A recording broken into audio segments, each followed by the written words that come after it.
Twitch. Yeah, I can check YouTube right now on my end. Oh, this is taking me to Twitch. Cool. Yeah, I have both links, but like, I've gotten back on. All right, says I'm live.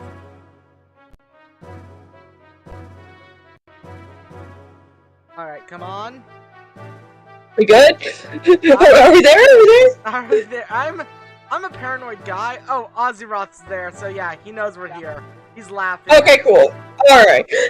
He's like the technical difficulty stream. Yeah. Oh, this is just how I start every fucking stream, to be fair. Oh, okay, cool. Alright, fair. Because it's like, oh, last time I didn't do this, couldn't see shit for forever.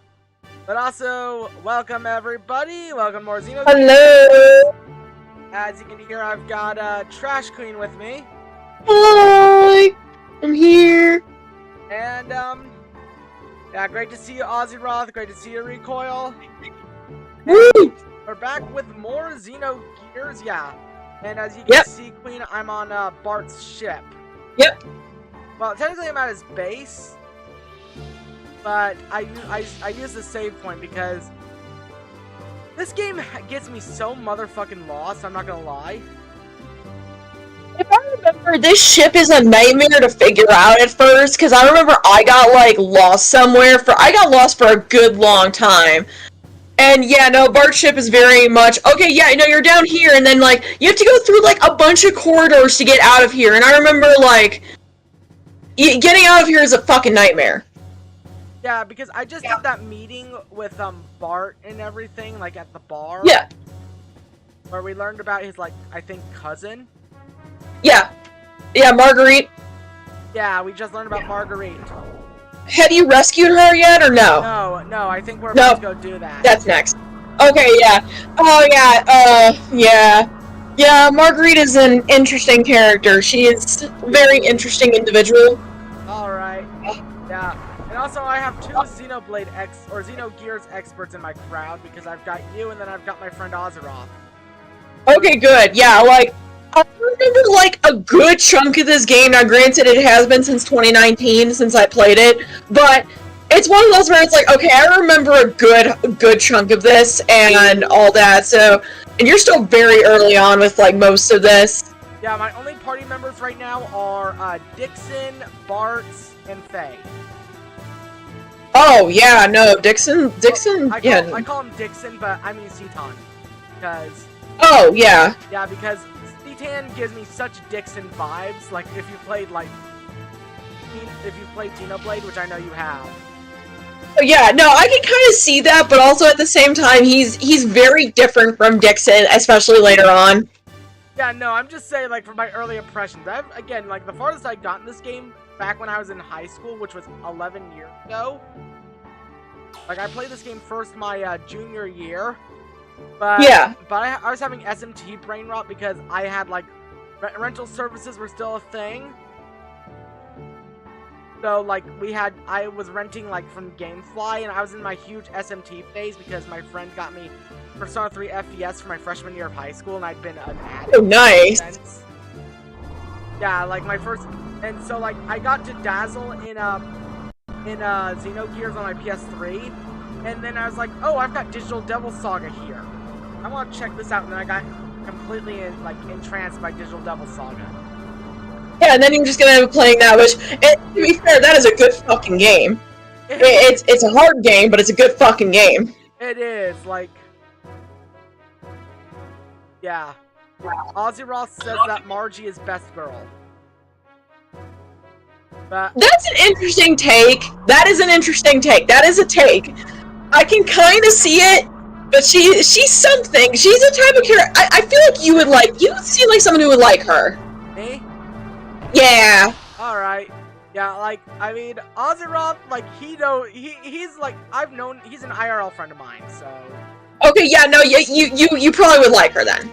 Yeah. Yeah, Ozzyroth has known me since I was in 8th grade, so... Oh, wow. Yeah, well, he knew me through my brother, but... But at the same time, you guys are obviously friends, you know? And he's the guy that I talk JRPGs the most with, like... He's been, like, gushing about FF16 to me right now because he's slowly playing it. Oh, nice. Where's he at? Is he like near endgame, or is he kind of still early on? Yeah, Azeroth, feel free to correct me in the chat, but when you were messaging me yesterday, you had just gotten to Waloed, right? Oh wait, no. Oh, okay, so you're right near where I am, actually. You're actually right near where I am. Which is, well, actually, no, he just finished Waloed, from what I was looking at in the DMs.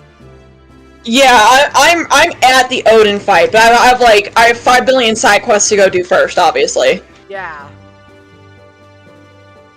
Oh. Which are good. They're not bad side quests by any means. Like, I mean, I'm enjoying them. I do think they're kind of a little tedious, but they're enjoyable. They're definitely something that it's like, oh wow, you know, good stories all around. Yeah, it's a great game, but I will say, like, I watched another stream friend of mine play it, and he saved all of the post 5-year skip quests for endgame. So. Oh no, don't do that. Yeah, no, when he got burned out, and I told him, you are stupid. You're already doing a stupid challenge. Because he's also doing a no equipment, no healing run. Too, for his first. Why would you do that to yourself? Because he wanted to challenge himself.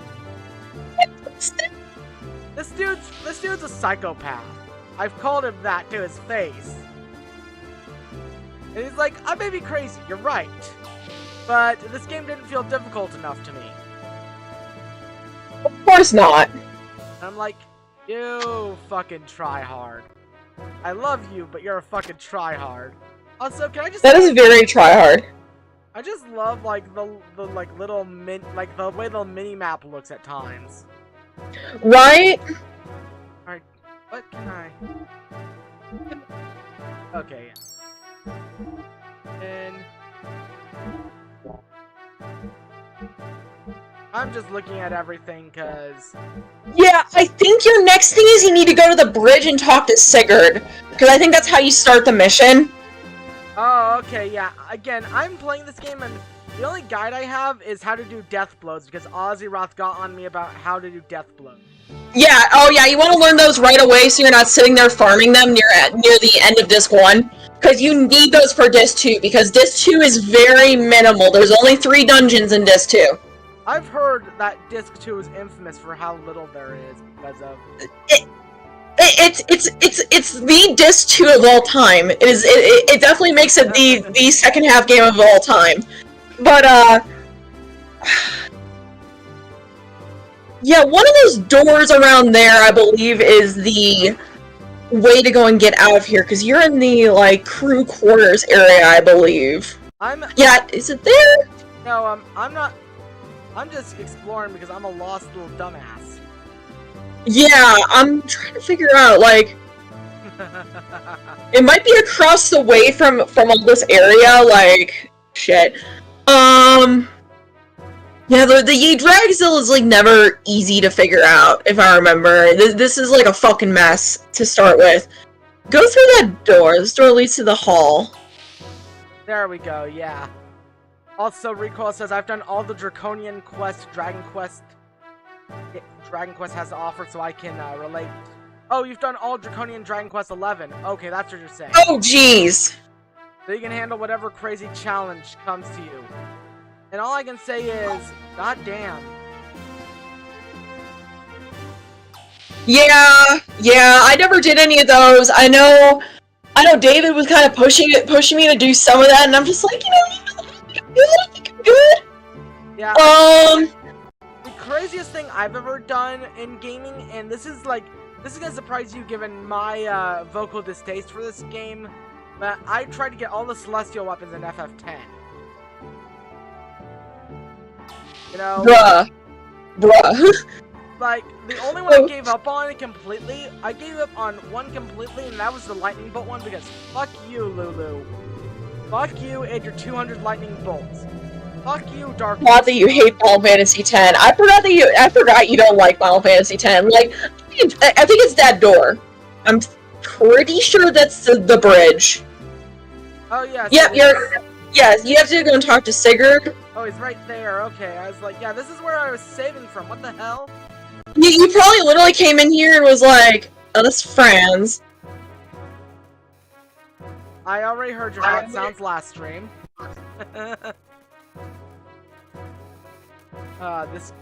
This game. Oh hey, Lemon Mike, great to see you. I need to do my new game plus run of SMT5 too as well. Yeah, Ozzy Roth, we know that's Dolphin Man. I went back into the ship. I'm not inside the base right now. Going up will put me inside the base though. Yeah. Okay, so that's the base. Here, you just went back into the... Do you want me to send you the walkthrough that I used? Because I remember this part is, like, really fucking tedious. And they have a map here that might help you figure out where the fuck you're supposed to go. A map? So if you've got a map, yeah, send it to me and I'll look at it through my phone. Let me send this, shit. Listen, I'm on my phone looking at this, so I'm gonna send it to you over fucking Facebook Messenger real fast. Yeah, send it to me. There we go. Alright, yeah, you go down and just go down to Bart's Lair 12. Yeah, no, because I remember, like, this area in particular, I needed a map for it, and... Yeah, you're in the lair. Yeah. Also, welcome, Lemon Mike. Welcome to... Hello! Possible take stairs. Yeah, this... You have to take the elevator down to the Dragzil's dock, and that's where you're supposed to go next, supposedly. Oh, okay, so... Yeah. Down to the gears... Have you fought the Sword Knight yet? No, I have not. No, okay, well you need to apparently go down there, I think? Because that's where...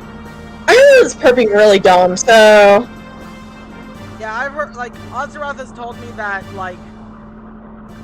This game can get kind of really easy to get lost in. Especially for a first timer. Yep, 100%. Go, I think it might be up there. Go up past the stairs. See if it's anything up there. Talk to them? I don't know. This guy, But yeah, I am... Shite. Let me... It happens. Like, this game... Yeah!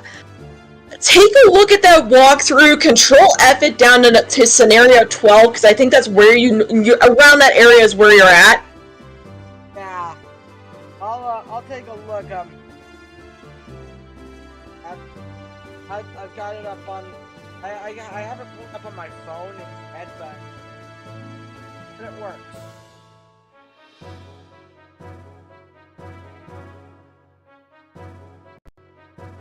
Yeah, you're in Bart's area, so like, have you fought Calamity, right?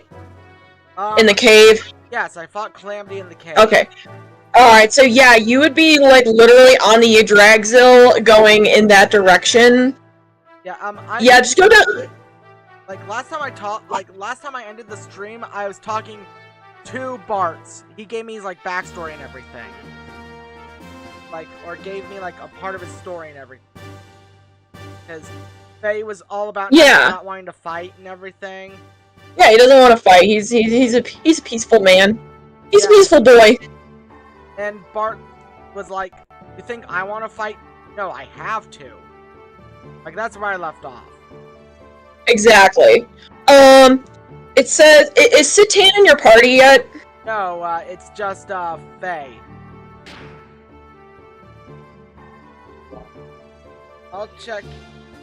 Really, you're supposed to talk to Sigurd, and you go to the hideout in Ava, and yeah, go to Bart's lair and just read that area real fast, and it might be able to go and tell you exactly where you're supposed to go. Okay, I accidentally went down to the gear hanger, but I can easily, It's confusing, I know. It's...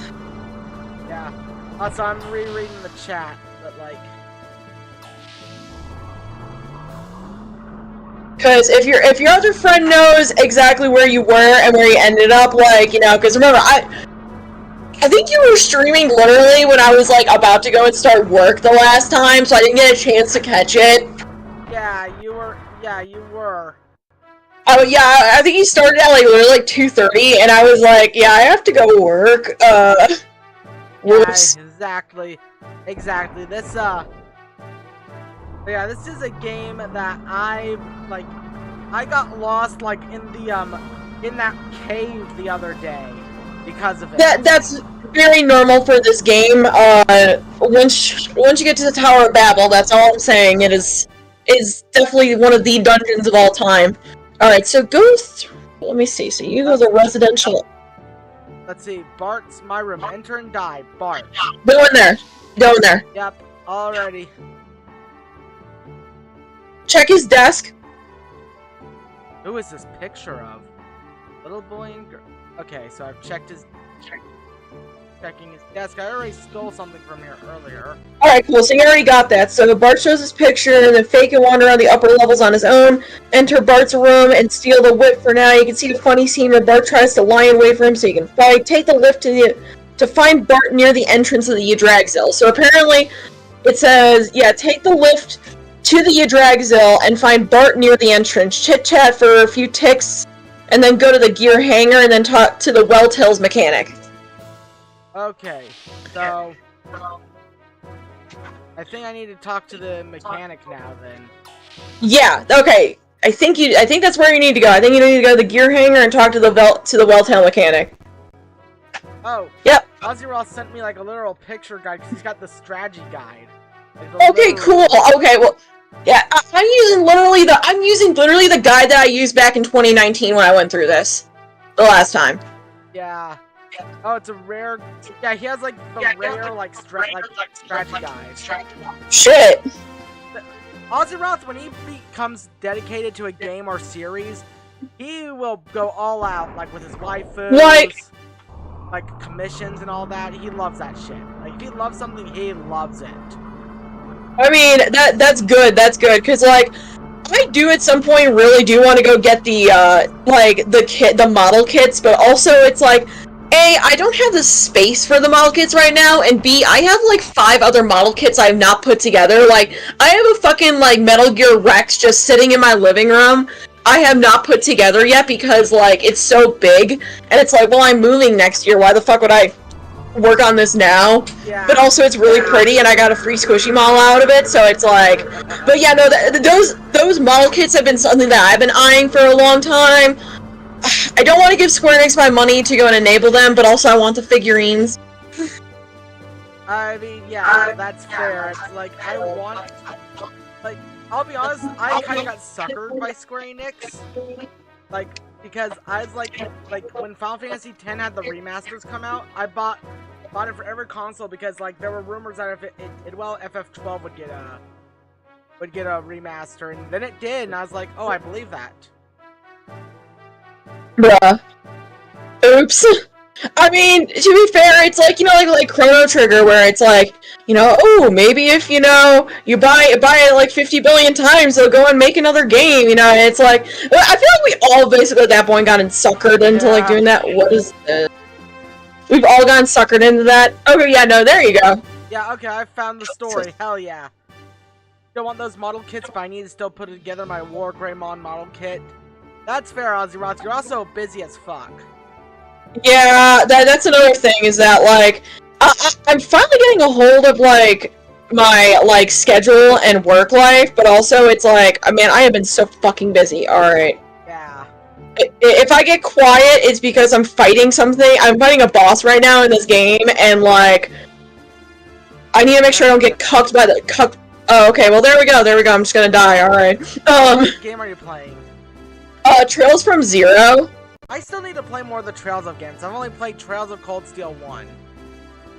Cold Steel, like, man, going back to that is gonna be super weird, because I'm just like, it's gonna be weird as hell for me.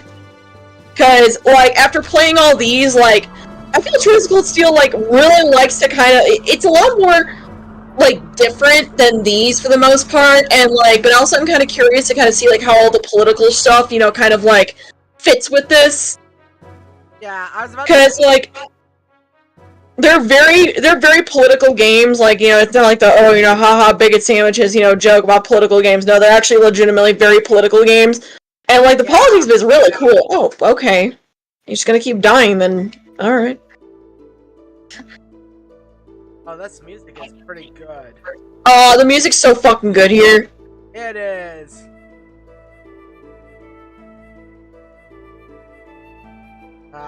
Also, I already like Bart a lot. Bart is great. Like, he's got that dumbass energy, but also that, like, he has, like, dumbass on the outside, introspective on the inside energy.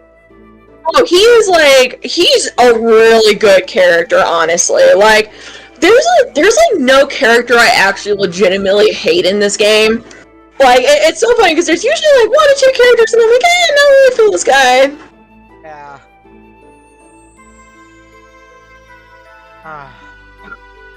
There we go. So far, like, everything about this game, like, the combat feels so fun once you get it down.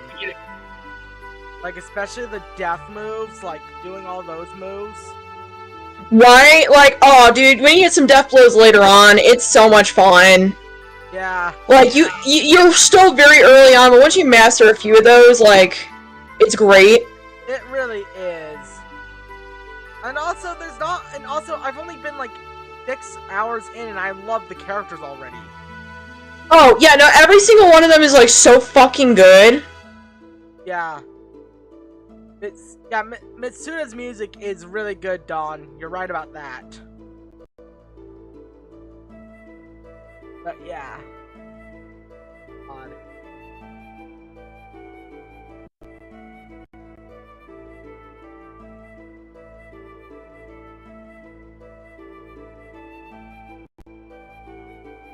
Also, sorry if you hear some music skips. Sometimes the thing does that.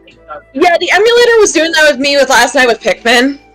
Yeah. Oh god. The Dolphin emulator is such a pain in the ass. Dolphin, like, it's like Dolphin plus Wiimote plus like everything. It's like, yeah, it doesn't like me. Yeah. It's like, Pikmin is one of those where after I got done, I told Trash King, I'm like, I love this game. Man, sometimes this game just tilts me because of, like, the gameplay aspects of it, because the Wii's just bad. Yeah, the Wii is one of those consoles where it's like, you had nostalgia for it if you like it. Yeah. It's like the Tales of Symphonia of game console.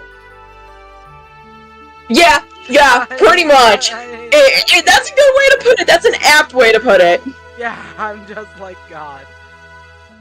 So I need time to think. What, share if you don't think. I don't think. God.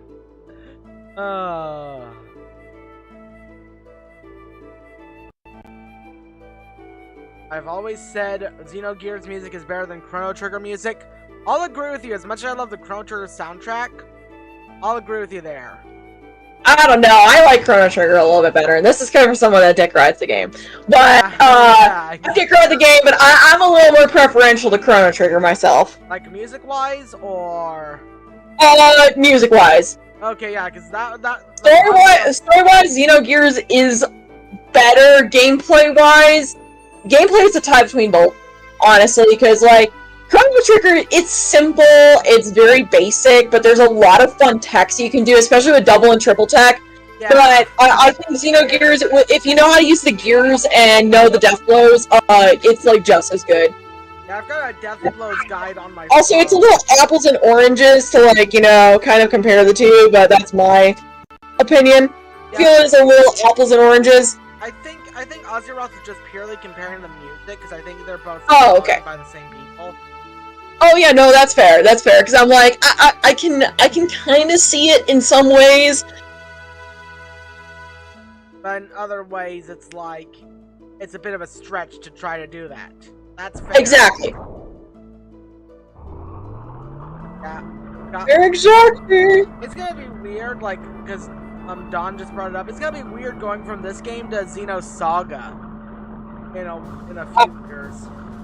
Yeah, I haven't actually, like, I still need to go and play that, like... Xeno Saga has a really good start that I personally love. Mostly because it does the whole, like...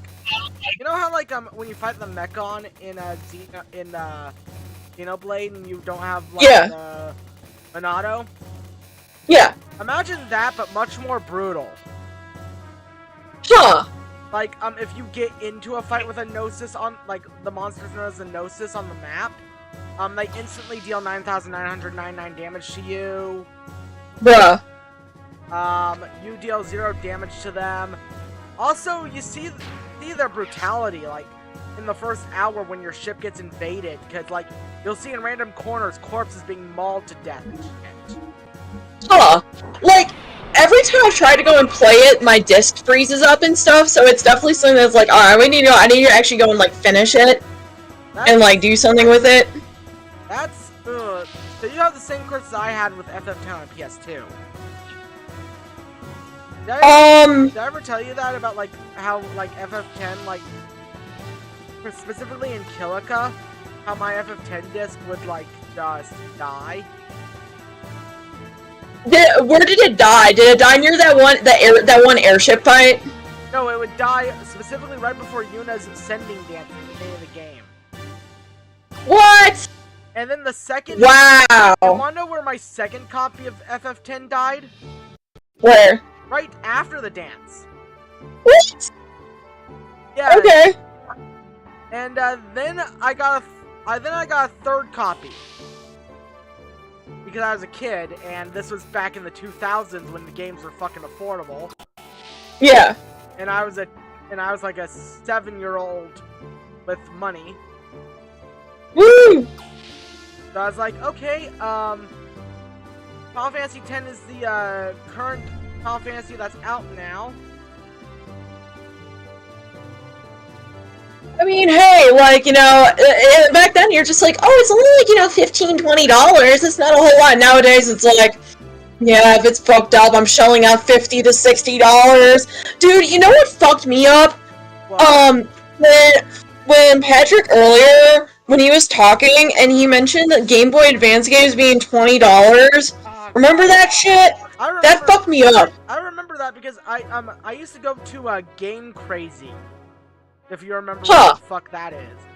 I don't think I do, but, like, I had my own, it was like, okay, so, I remember back when it was, like, Funko Land, I think that's what it was, before GameStop became that, and, or it was, like, KB, well, I remember KB Toys, and then there was, like, Funko Land.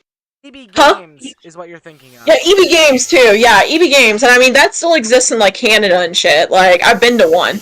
Yeah. But it's like, yeah, back before GameStop. Oh, that's one ugly-looking motherfucker right there. Oh yeah, him. Yeah, well, not this guy, the bigger guy for a second. He's, okay, oh yeah, that's just a Gundam character. That's just a Gundam. That's literally just a guy in Gundam. Yes. Look at that! Yeah.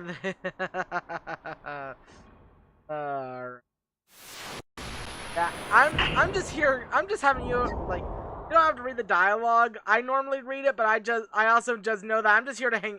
I just like having you to hang out with, you know. That's good. Ooh. Yeah. Plus, Kagami's not over here trying to like jump on me because that's normally what he likes to do whenever I'm like in the living room playing games. He comes over and just like cuddles up right next to me. Yeah. That's always nice. Like, my cats aren't allowed in bedrooms because they all liked to pee on furniture and stuff. And it's not like it's like an actual problem. They're literally just like, yeah, we just want to pee just because we can fucking pee. Yes, exactly. Like my oldest, like my used to be oldest cat, he liked to pee on beds because they were as soft as his litter box. Whoops. My second oldest cat, she liked to pee right on my mom. It was literally like, oh, my mom's sleeping right here. I'm gonna go straight to her stomach, sit there, wake up mom with that. Bruh, that is definitely a way to wake someone up. I know, like, right? holy shit. Yeah. To be fair, we got our first 2 cats from meth heads. Oh, yeah. So Yeah, so they're definitely... They weren't quite right. They already were right in the head. Yeah. See you around, Dawn, if you're leaving. But yeah, like, they weren't right in the head, and it's just like, oh my god. Also, this is a game that I really hope does get a remake. I've not gotten even 10 hours in, and I'm already like, I'm on the remake train with you. Yeah, pretty much. Yeah. Alright. Oh, here we go. Yeah, okay, so now you have to go to the fucking deck and get your ass out of there, but I would recommend saving. I have 3 save files. One for places that are like overworld, basically. Like this one, and this is my dungeon save, and my third one is right before a boss save. So, okay, cool. So you're like me, I did that with, I think it was actually Legend of Legaia what I did that with, because Legend of Legaia does have those moments where they can, like, cuck you with, messing up, and, like, I mean, if you want to do a save before fucking Disc 2, like, you will know when Disc 2 shows up. You will know. Because the game takes a drastic turn in terms of narrative. You will know. I'll need to check out, I need to play Legend of Legaia just to play it. I know you didn't like it. It's definitely, it's a PS1 game. It's a PS1 game. Okay, okay, on a scale of, Suikoden to, Suikoden 1 to, Final Fantasy 7. Where would okay, I like Suikoden 1, though. That's the thing. I like Suikoden 1. Okay, that's fair, that's fair. I was trying to think of good comparisons. It's hard to compare. Here's the thing, is that... Okay, so... I find the game worse than Breath of Fire 2. And Breath of Fire 2 is a nightmare to get through. It sucks. It is a fucking nightmare. Legends of Legaia, not Legends of Gaia. Yeah, Legend of Legaia. It's not to be confused with Illusion of Gaia, which apparently has enemies on the map, I think. Yeah. Oh yeah, I'm thinking of another game trash I was gonna go play. I fucking forgot. I haven't touched a SNES RPG in a minute, for a reason. SNES RPGs are I like a lot of SNES RPGs, but they can also be very hit or miss. Yeah, that's the thing, is that, and a lot of them are very, very, very, random encounter heavy. It's not like Chrono Trigger where the enemies are on the map, because it's you have, the really good ones, like Chrono Trigger, where it's oh yeah, this part. My strength, my home! Oh, is this where he's gonna get his memories back? No. You've got a long way to go on that one. Yeah. Alright. You will know when that shows up. Yeah, but can I just say that this game gives me serotonin with mech fights, Yes. We need more mech RPGs, if I'm being fair. We really do. Also, yeah, definitely make sure you keep your gear nice and good, because, this too is, very gear-heavy for fights. Alright, so keep them, well-fueled. Keep them upgraded, well-fueled, don't be afraid to... Oh, fuck you. Okay, 50 out. Okay, so this is the Sword Knight guy, okay. Yeah.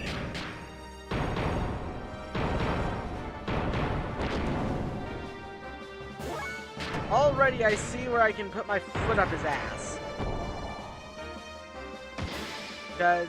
Or he's gonna put his foot up my ass.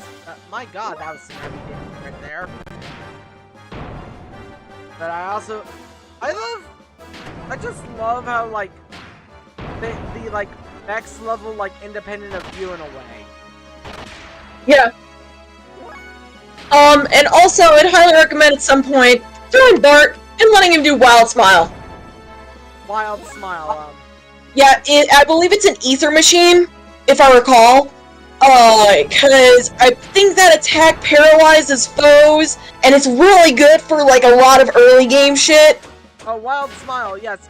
Yeah, okay, yeah, there you go. Yeah, I was like, he's got a really good debuff attack, and I was trying to remember it. But yeah, no, don't be against using the ether machine stuff, you know. Oh, I'm not. And like, I use like phase, key blast or whatever they're called.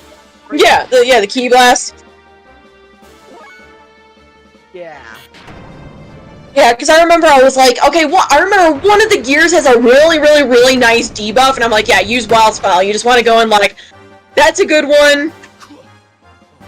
Yeah. Alright, get back here, or is that technically...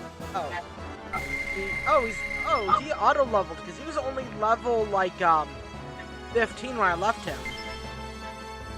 Yeah, I think they keep his level, like, near yours.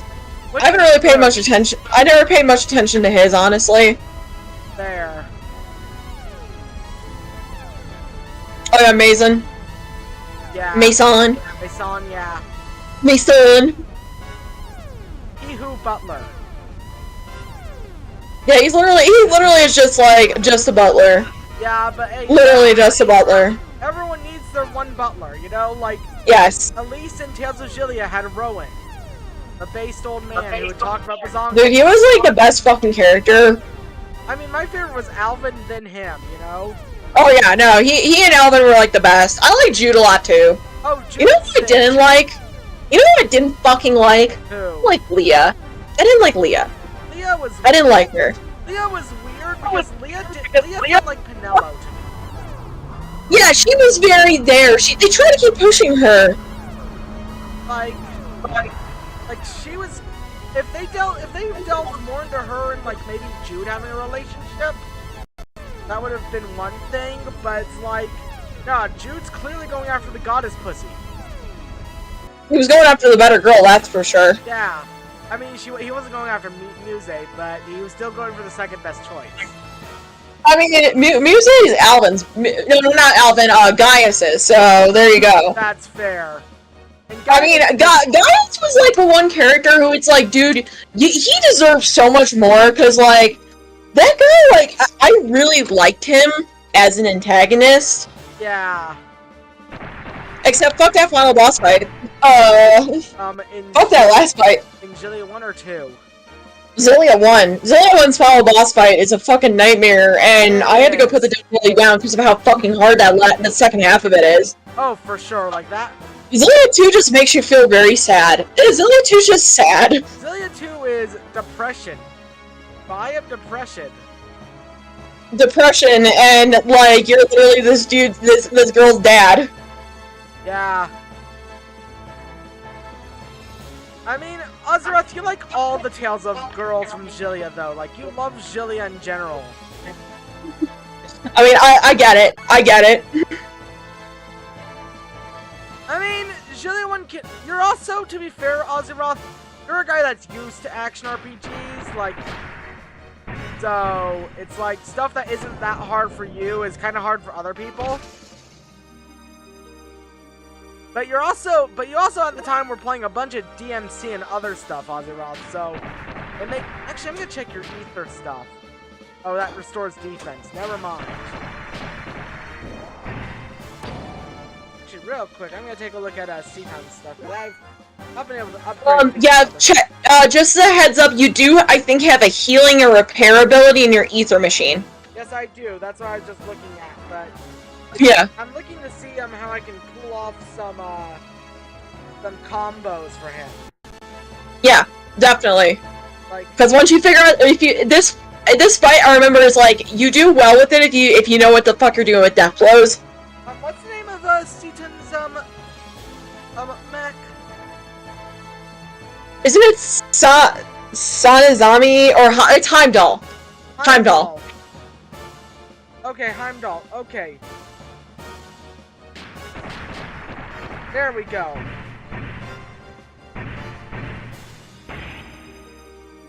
There you go. I'm just trying. I've got my list of death blows up, so I'm gonna try to like get them all as soon as possible. Smart. So it's like, and also I'm the cheap bastard that if you will let me, I will spam a death blow in a fight. Yeah. Yeah. Oh yeah, no, there's nothing wrong with doing that, because, like, you can go, like, pretty crazy with them. Like, that was the one thing Legend of Legaia did well, was those death blow attacks, which is basically virtually the same fucking thing as what you're doing here.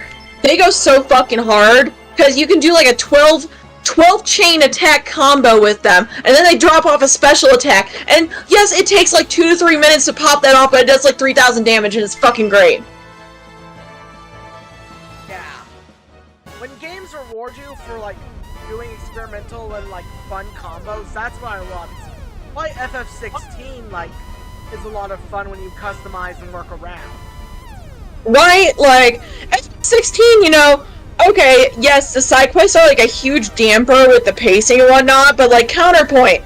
You literally can, like, Giga Flare a whole bunch of people and, like, turn them all into mincemeat, and then change to Garuda and, you know, fucking cut them all up again, and then, you know, like, do fireballs and shit. It's fucking great. It is. Like, my final setup, like, I kept Garuda and Ramu the entire time, but I gave Ramu all of, like, Bahamut's abilities. I've only kept Ramu because, the Deadly Grasp of Garuda and Blind Justice work perfectly together with the Stagger Bar. Huh. I usually, what I like to do is, I do Gouge to go and take off half the Stagger Bar. Second half of the Stagger Bar, I usually, take it down either with, Raging Fists or with the Fire and just close on in. I have not fucked with Shiva yet. Like, I just got Shiva and I have yet to go and actually use her. Okay, let me tell you, Shiva is, you know how, Phoenix has, like, the Phoenix Dash? Yeah. Shiva has her own little dash, but if you go through an enemy, it freezes the enemy, and you can spam that repeatedly. Huh. Alright. Time for a beatdown. Also, I forget, this has been a while since I played, but this is the first or second time that, Teton's gone into a fucking mech. I forget. I believe it's time 1. Okay, I figured as much. So I think first time is just you and Bart? Yeah, first time.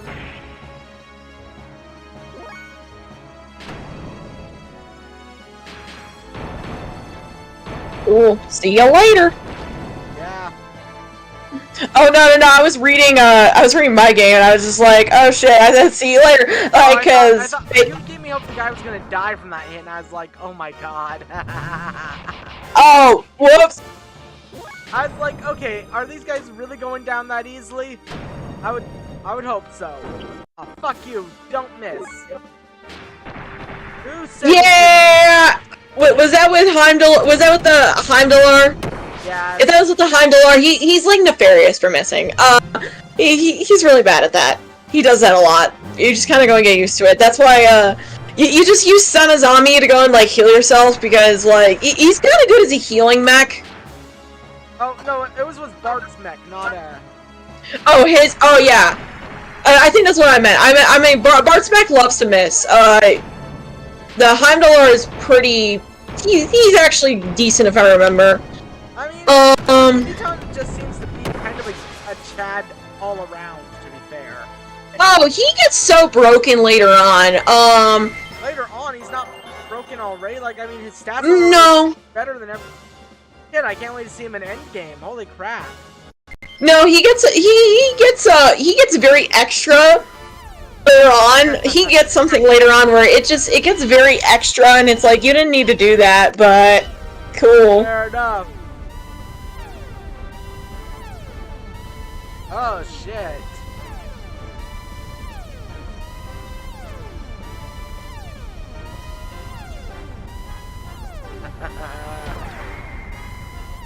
And there we go, Faye.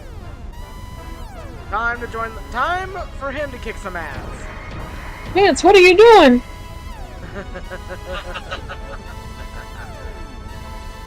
But, like, this is a combat loop that I can play for hours, just saying, like, you know. Yeah. Like, it's got such, like, I'm trying to, like, think of the right words, like, it's not complex, but it's just simple and, like, in the best kind of way. That's like the way that it is. It's like, it's simple, but it's also like, you know, it's not reinventing the wheel, but it's also fun regardless. Yeah.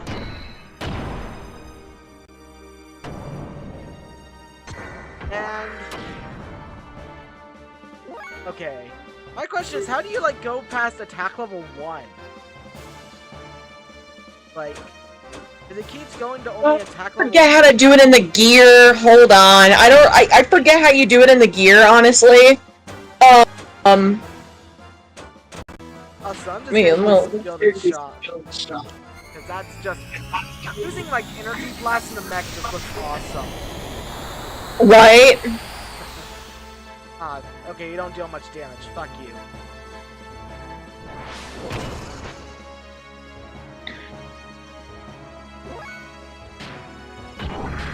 Increasing attack. I forgot how you're supposed to do this. Okay, so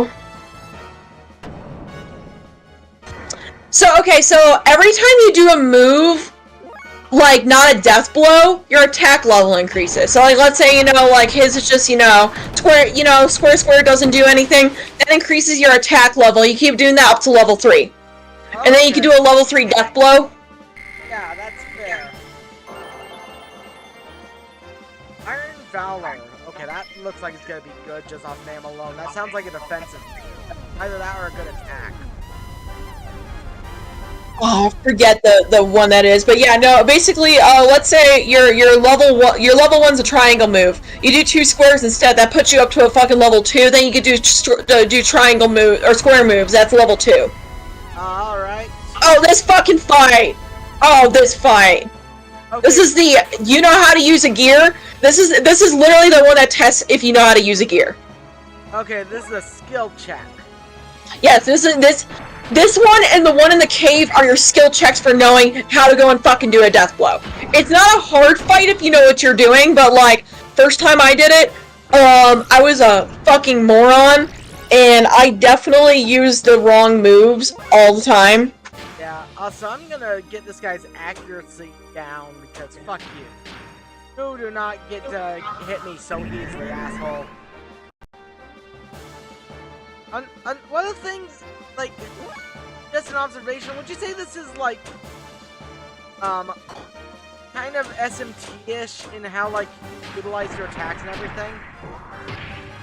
Like, utilize ability? Yes and no, because, like, you do need to kind of go and be smart, because remember, obviously you're running on only so much fuel, to go and do stuff, but also at the same time, there's no press turns and no, like, stuff like that, so pretty much you're not gonna, like, get penalized. You're not gonna go and, like, open the enemy up for another turn, and vice versa if you give him, like, a weakness, because, like, there really isn't a weakness in gear fights, really. It's just being not a fucking idiot. Oh, I wasn't talking about, like, I was talking about in fights overall, like, with using the, like, when to use ether attacks to debuff or shit, you know? Oh, yeah. Not the press, but that's just a common RPG thing now that I think about it. Yeah, that one's more common RPG stuff. Like, again, this is not a hard battle system. It's a very it's something that a lot of, like, JRPGs during this time like to do. The whole, like, hey, I'm gonna have you build up attacks and whatnot to do special attacks. Like, you had Legend of Legaia, which, you know, okay, it's the only thing I can actually go and praise that game for is the battle system, because actually the battle system is really good. Too bad everything else is absolute horseshit. Yeah. And it's got the weirdest age system I've ever seen with characters. Like, the main girl's supposed to be, like, 12 years old and whatnot, but it's like, what's a 12-year-old doing hanging out with, like a 15-year-old and an 18-year-old? It's like, it's one of those, like, you know, obviously you have, you know, the younger character in, like, JRPG party trope, but, like, she also doesn't act like she's 12. She's honestly smarter than the main character a good 80% of the time. One of those.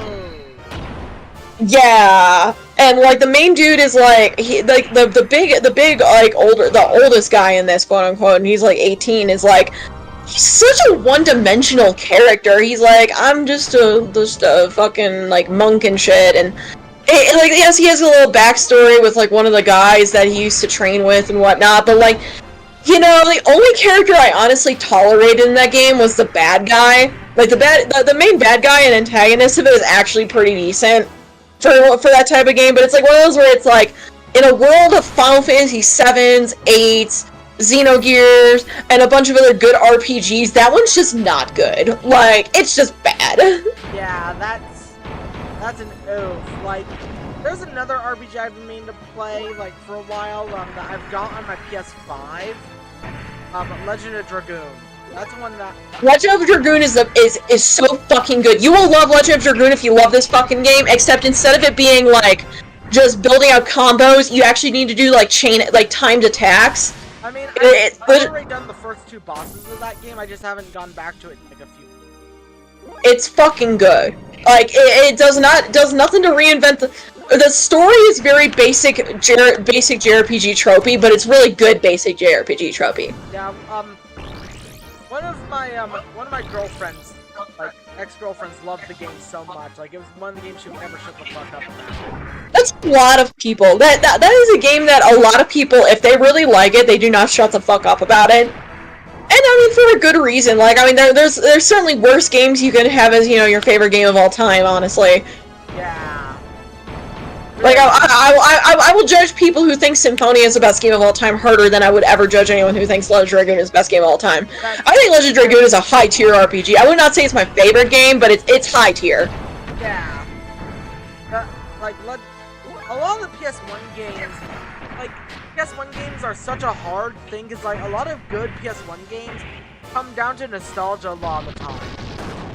And those that stand the test of time outside of nostalgia are the big ones. 100%. That is a lot of them. Like, for me, Persona 2 still stands out because it's just that good, in my opinion. Oh, it's so good. Oh, Persona 2 is fucking amazing. It's why I hope that someday we get, like, the PSP versions on the Switch or something, you know?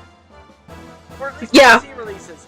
Atlas, please acknowledge Persona 2. Atlas, please, don't make Baptalas out of it. Yeah, exactly. The Hot Springs event was not enough. Remember that? Like shit. Dude, that was fucking... Oh my god. That hurt me on a personal... I don't want to fucking remember that. Yeah. That hurt me on a personal level to just break up. That gave me psychic damage so fucking badly. Yeah. God. Also, having 3 mechs in a fight just felt so fun. Like, this right there. Like, right? A good, like, another thing is this game, once you have a full party, seems to really know how to do, like, the rule of cool for fun, you know?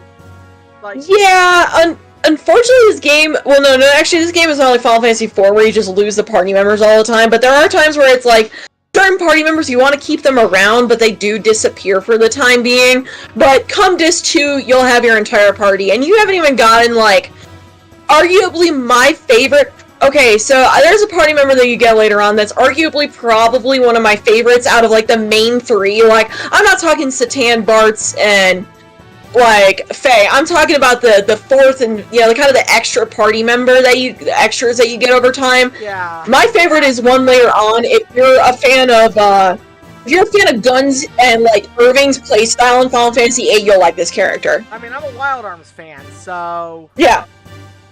If you like Wild Arms, you'll like this guy. You'll like his playstyle, and also he has like a very he's also probably my favorite out of like the main 3's, like out of the main party's backstory that's not Phase. Well then. Yeah. All right, so now we're going to go rescue Margie. Gotcha. Woo! Rescuing the princess. Yep. Alright, we'll meet you there after I go save, because I just did a whole gauntlet. I'm gonna save before that, like... Yeah. But this is an old RPG, don't forget to save. Yeah, like, I'll tell you this, like, I know so many people that are, like, modern gamers that are so used to autosaving that your progress just gets fucked. Like, that's Oh, yeah. to me, like... Oh yeah, no, that's happened before with Trash King. Like, I remember one time he forgot to save at one point and then had to go redo some stuff, and it's also kind of a pain in the ass as well in like certain games where it's like, okay, like the Trails games are absolutely terrible on laptops. Trails in the Sky, FC and SC, they're fucking terrible on laptops. The first time I played Sky the Third, I forgot to save my game after the first part of it, and like, okay, for reference, you don't get like a save point for over an hour at the very beginning of the game. So it was like really rough. Yeah, that's an oof and a half. Yeah, like Trash King and I have both had those moments where it's like, shit, we have to go and redo like half this fucking level because we forgot about that. I remember that. I mean, hell, we did that Mega Man Battle Network if we forgot to go and like actually save our game.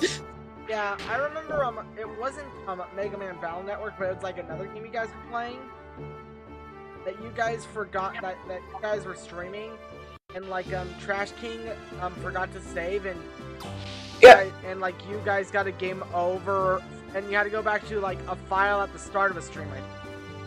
Oh yeah, I think I remember that one. That was so painful, dude. That was painful. It's no good.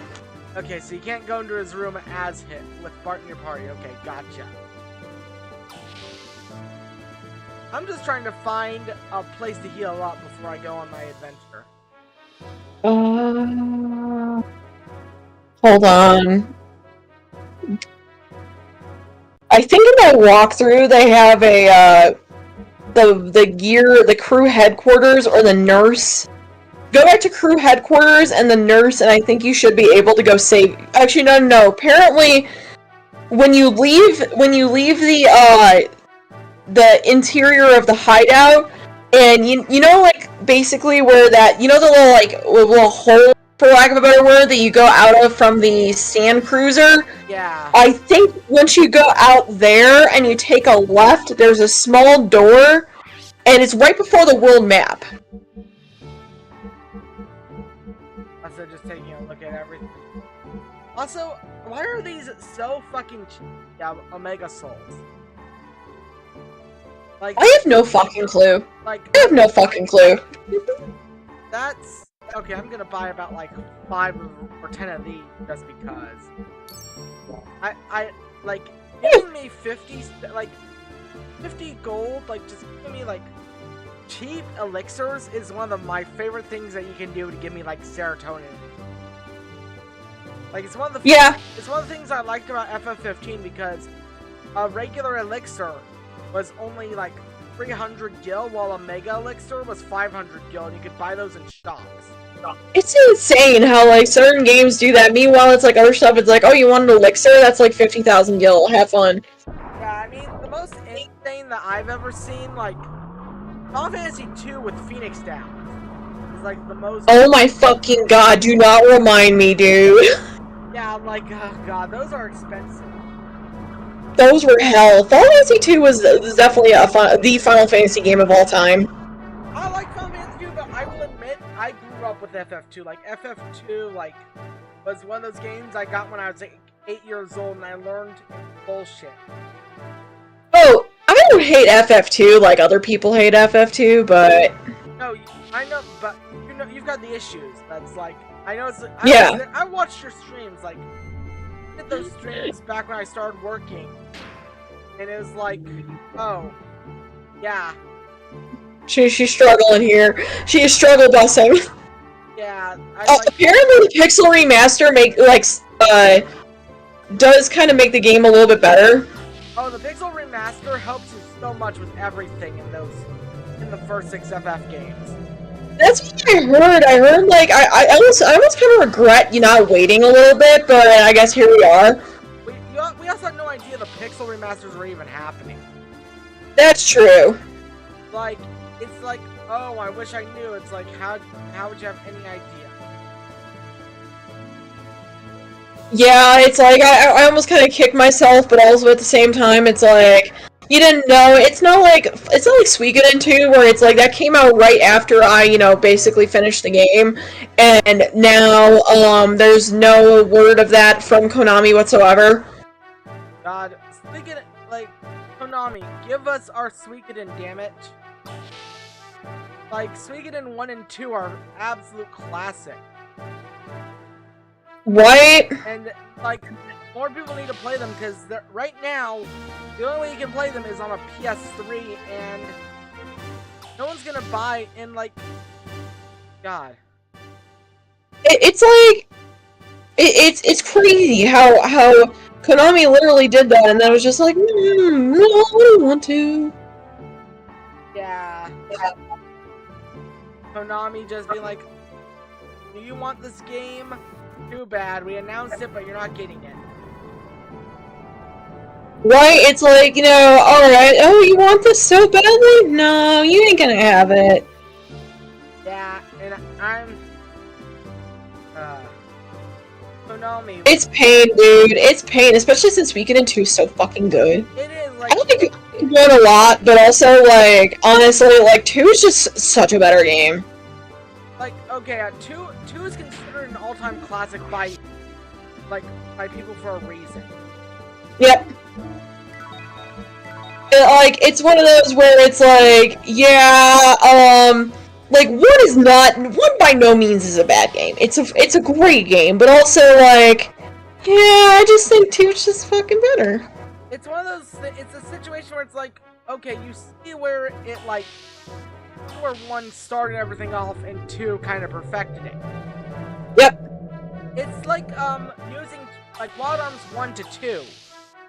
Wild Arms 1, you see a lot of the stuff that is utilized better in the other games, especially Wild Arms 3. Right? Man, I still need to go back to Wild Arms 3. I kind of just, like, left that. I kind of just, ditched that fucking... Also, you guys also stream a game a day, to be fair. Yeah. Like, you guys stream a game a day, and it's like, I don't blame you guys for dropping stuff. Yeah, but I just don't like doing that. That's fair. Alright.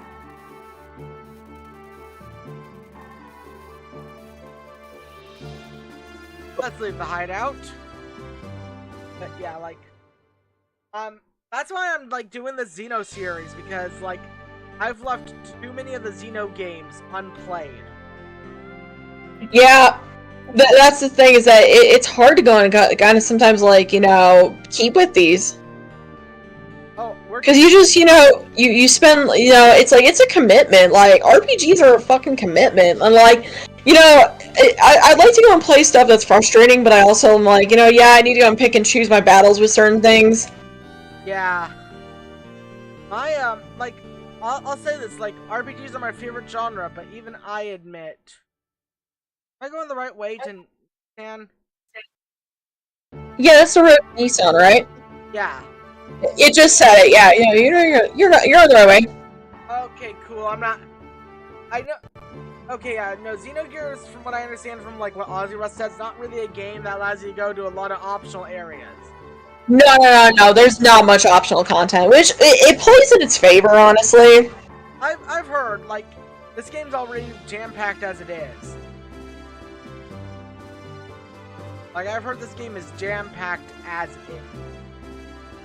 Yep, it's a big game.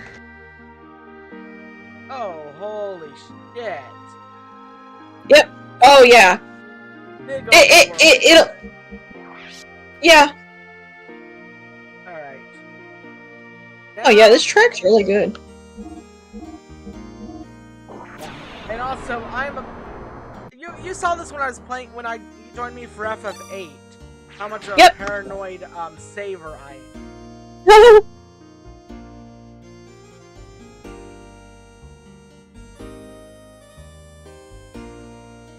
Oh, so... Okay, so you don't really have much choice in exploration on here. Okay, you're gonna have to stay on the roads. That makes sense. Yep. Alright. What's in here? Also, I need to see. Oh, okay.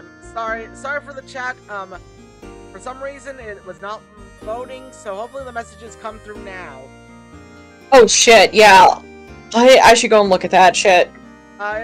It's all like so. Sorry if you've been feeling ignored, chat. I try not to ignore you, but ever since I've started trying to multi-stream again, it's hard, especially since you do the multiple streams and whatnot. Yeah. A special herb tea. Reduced weight a bit. Herb tea. Some herb tea.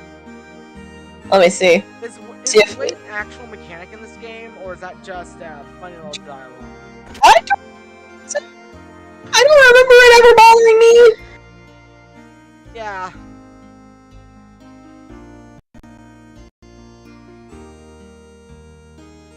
Alright. Nissan sounds like, oh, Nissan! God. By the way, you'll need every scrap of money to upgrade gears faster. Actually, yeah, no, be mindful of not overspending, actually. I forgot about that part. I mean, ever since I've unlocked the gear shop, I've been like, do I need stuff, or can I just save it for when I upgrade my gear? Save it for upgrading your gears. Yeah, that's fair. The only thing I bought was 100 Omega Souls, because that's free elixir. I mean, if you're not going to be paying for that for the rest of the game, there you go. Yeah, exactly, because I've got 90 of them. When will I use up 90 of them? This too, because there's only like 3 fucking like dungeons and like 1 fucking shop, if I remember. That's so, fair.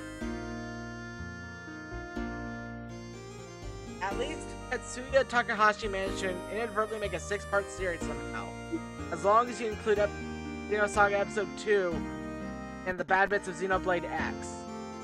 Yeah, Takahashi really wants to connect these games, but legally cannot, for the most part. dude, Square Enix is a bunch of cowards and won't, like, actually give it to him, and Bamco's too busy fucking, like, sucking off, what is it? They're too busy sucking off, like, fucking Dragon Ball Fighters and, like, Tekken to, like, actually go give a shit about anything else. Yeah, exactly. And if they do give a shit about anything, it's, Tales of Symphonia. Woo, and Arise a little bit. That's because Arise is sadly, like, and I say sadly because I make it no secret my disdain for Tales of Arise. It's kind of mid. It's pretty mid. Like, okay, I say this because I'm much more harsher towards the game I drop than the game I play and dislike. Yeah, that's how I feel. Like, I'm very harsh towards, the only Tales of game that I've ever dropped was Tales of Legendia, and Legendia's just kind of bad. Yeah, I've never played Legendia. Legendia's just kind of painful.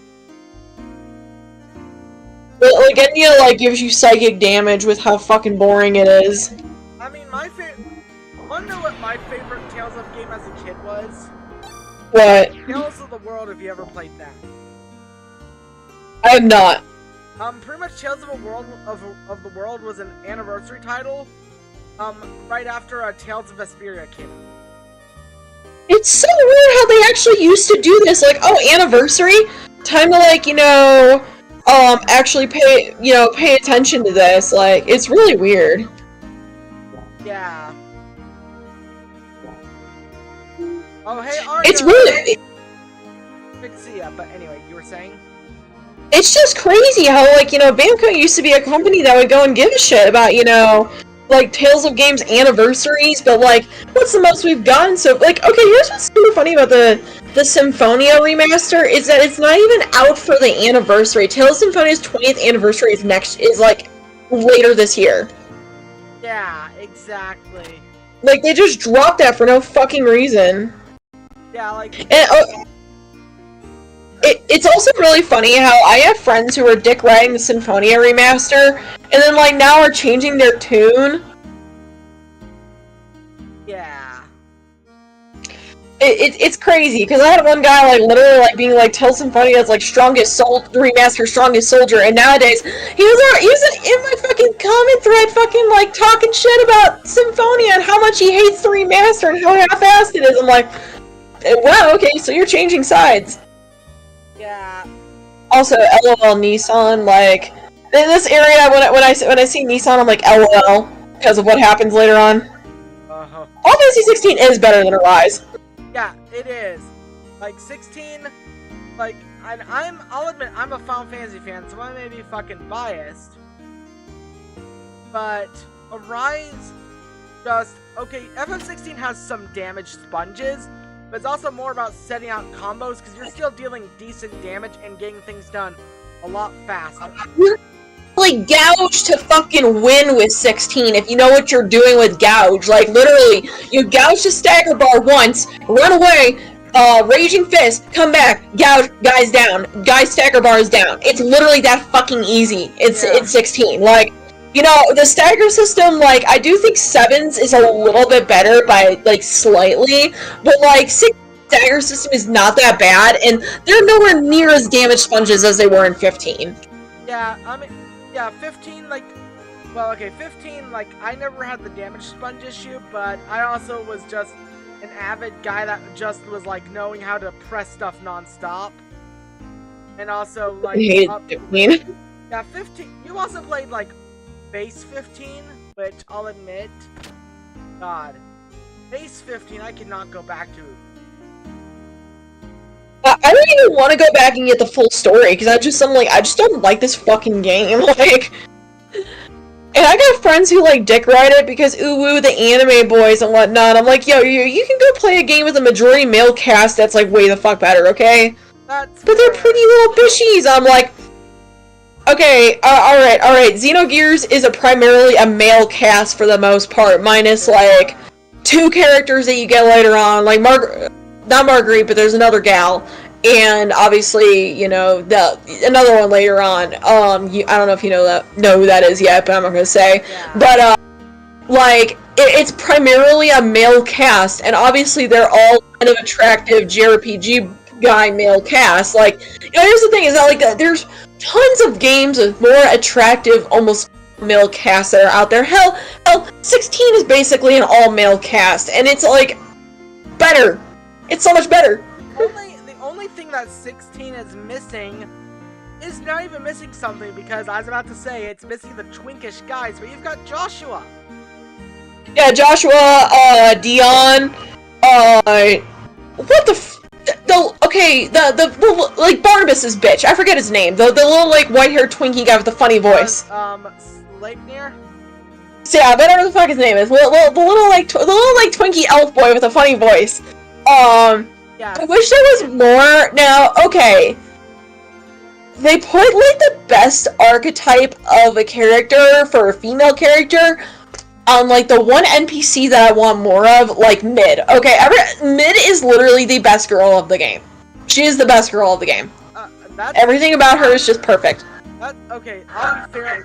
Mid, I'm like rare, like I like blonde girls, and Mid just does it perfectly. She like everything, like, you know. Okay, so the scene with the ship and what happens with her on the ship, I really fucking wish we got more of that, cause like I love that archetype where it's like kind of like tomboyish adventure girl who likes, you know, ships and like all that shit. Like, I really like that, and it's like, man, I feel like we were deprived. We need more of her. I mean, your favorite Tales of girl is Rita, was it? Oh yeah, Rita's an asshole. Rita's a fucking asshole. She's my favorite. Yeah, like, she's not my favorite Tales of girl. My favorite Tales of girl is Pascal. Oh, Pascal. Okay, yeah, I was mixing them up for a second. Pascal is my favorite Tales of girl. My favorite Tales of guy is Jade, by a long shot. Yeah, like, well, Jade is like literally one of my top 5 favorite characters ever. He is such a prick. Man, I forgot how weird this map is. Like, I think Final Fantasy VIII does the same thing too, but I forgot how fucking weird it is. Yeah. Also, Ozzyroth agrees with you about Mid Pascal. Mid Pascal is she's just perfect. Everything about her is perfect. And I understand why Hubert has a huge-ass crush on her, and she does not know what he's talking about. Honestly, you and Ozzy Roth really get along. Like, you guys have a lot more, like, similar tastes than I realized. Our tastes are similar. Good. Yeah, like, he... Like, there's, like, some stuff you might disagree on, but... Oh, his favorite girl is Tales of Girls Majulu. Okay, now, Magalu, okay, she is also another one that I really like. Like, I put her in I'd probably put her in top 5, honestly. I really like her a lot. She is crazy. She is wild. She's so funny. She is honestly, like, the funniest character. She is, and she's a good character for such a good game like Berseria. Berseria needed a girl like her. Honestly, Berseria's cast in general is just really good. Yeah, like, you've got, Aizen, you've got, like, you got Best Boy Aizen and, Rangiko, I think, what was this guy's name? Yeah, no, not Rangiku, that's Demon Slayer, Rokuro. Rokuro, yes. Rokuro Rangetsu. Rokuro was my favorite character, but I always loved the swordsman, like, One Piece, my favorite character, because of how much of a dumbass he is Zoro. Zoro is also... I like Zoro a lot. I don't like Zoro... I don't like most Zoro fans because they're all kind of very annoying. But I do like, I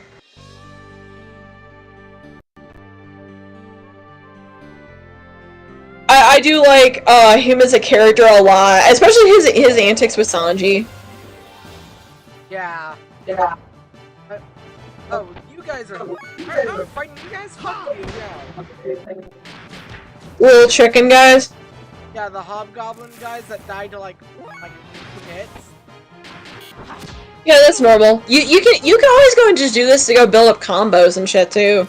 Yeah, exactly, and that's I was thinking of Rangiku from Bleach. That's what I was thinking of, Don. Like, God, and I've not even watched Bleach in like years. Like, I dropped it right before the time skip with Nell, and I want to go back to it, but like I've been watching the Ryzen anime, and it's just kind of like it's very like you don't need brain cells to watch it. And I've also been watching what else have I been watching? Ed and Eddie, which is also you don't need brain cells to watch that show. Ed and Eddie's just fun. Also, I don't like the size of this cave, and I'm still being so mini in it, so time to switch to gears. Because if you're gonna make me this tiny, I'll be walking around in my gears. I would definitely be mindful of that. Shit. Make sure you're going the right way. I'm assuming that you're going the right way. If you're not Yeah, I just finished the Hermit Cave.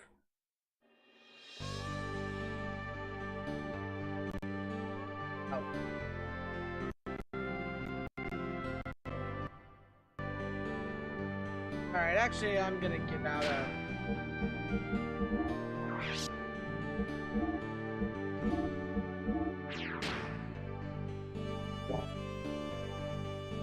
Oh.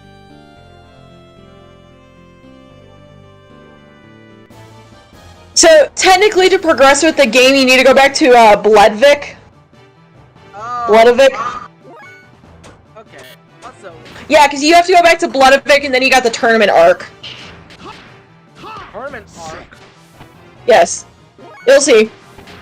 Okay, no, you have my attention with a tournament arc. Yeah, I would recommend getting the fuck out of this cave, and...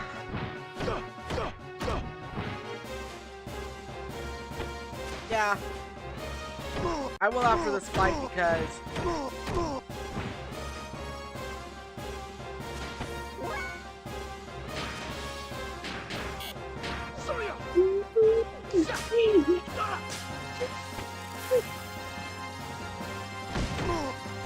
I will say the music is addictive.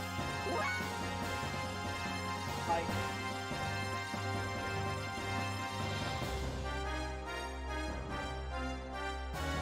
Magalu flashes Laffy set, and Eleanor is like, "You're corrupting him!" Yeah. Oh my god, I forgot. Dude, alright. Alright. One of my friends, we joke a lot about Velvet and Laphicet's relationship, because Jesus Christ, she is like overprotective sister, and like, holy shit, it's like, dude, I forgot that they all try to go and like scar Laphicet of all people. I forgot about that. Yeah. I forgot how and Magalu's like a grandma and shit. She's old as hell.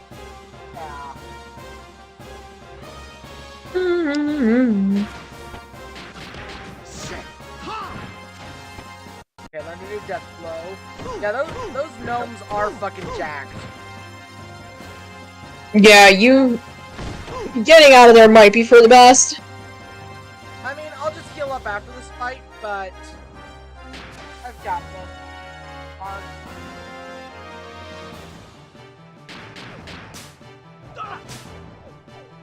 I hear a ding! I use... Oh, they keep damaging themselves. They're stupid. Alright.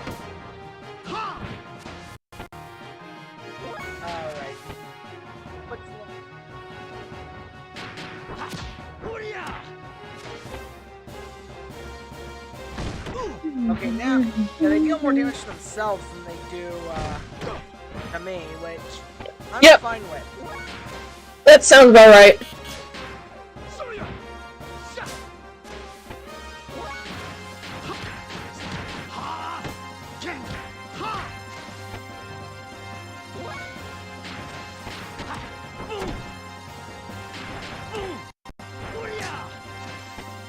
Alright.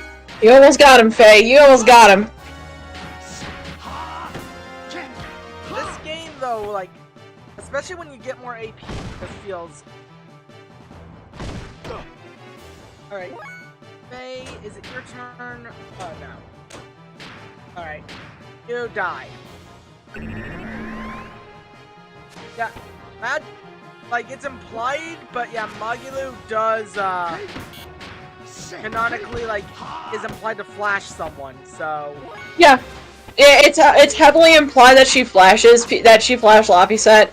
There's a lot of shit that happened with Laphicet in that game. Like, they you know, it's like, alright, obviously it's a Tales of game, you know, like, they're usually pretty, you know, anime, but they did a lot of, like, crazy shit in that game, if I remember. Everything about Berseria was just really good. I just really enjoying that game. Berseria is a game, like, that knows how to do its dark story mixed with, like, just the fun silliness of Tales of. Yep. And it's like... And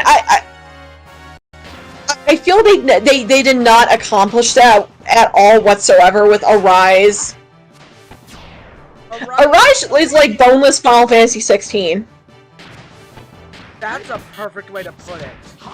And then they go to space, and it tries to become Star Ocean, but shittier. Tales of has had a space problem since Grace's. Like, people really like twisting Grace's F of going to... Oh, mother... Grace's twist is so funny, and then afterwards, like, literally, you just go and get, like, the twist in space and Grace's F is, like, fucking crazy, and the ending where you literally go and defeat, you know, fucking... that final boss of the Power of Friendship is still, like, the dumbest fucking thing ever, but, like, at the same time, I did everything in Grace's, so I fucking love Grace's. Yeah, that's fair. Grace's is just a lot of fun to play, too. Like, it's nowhere near, like, I'm gonna say this because this was, like, my first real Tales of that I played.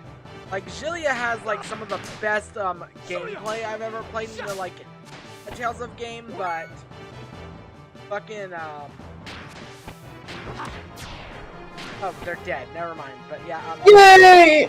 But, like, there's just a lot of fun to have with, This is a lot of fun to have with, like, Grace's F's combat system. See, I never actually learned the combat system for that game. I just, like, fucking, like... I think I just used Pascal to win. I mean, that's fun, too, in my opinion. Yeah. Everyone says that, you know, one is, like, really good. What? The combat system for Graces. That's what I was just talking about. Yeah, like, because everyone says it's really good, but I'm like, I never actually learned it. So you need to go to the... You need to go to Blevek. To Blevek. Alright. Yeah. You're right. You're right. All of Kisara's interesting traits went to her butt. Like, Kisara is absolute garbage.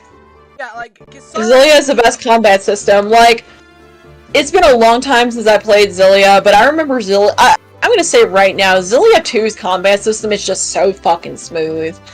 Oh man, like, I know a lot of people don't like Ludger, but like, I really liked him and that game and that system, and it's just like, yeah, it's good.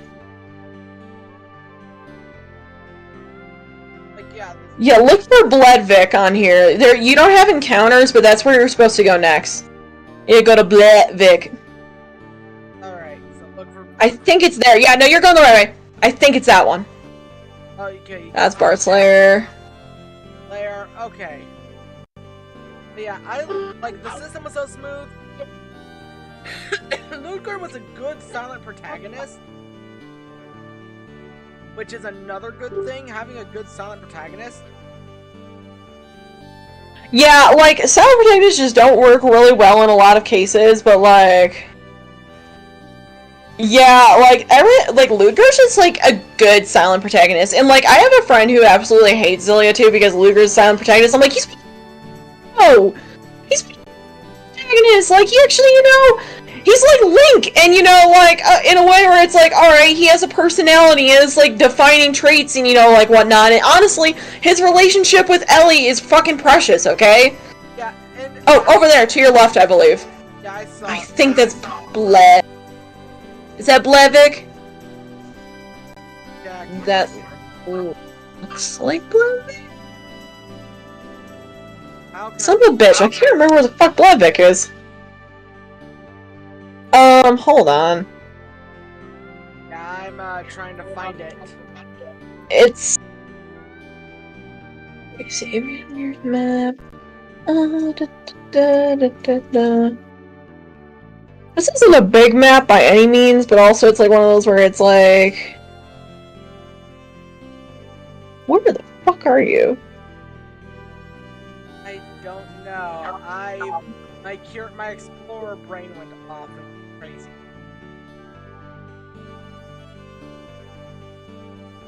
No, that's the world, man. That's not the map I'm looking for.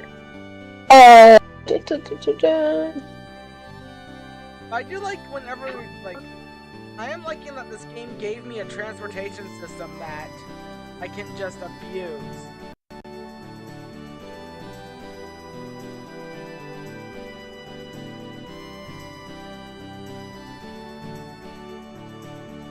There.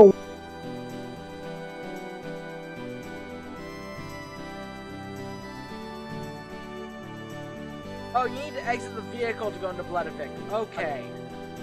Okay, yeah, alright. Yeah, I forgot that.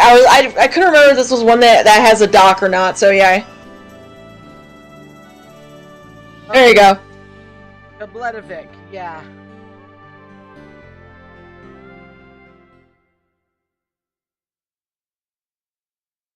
Alright, let's go.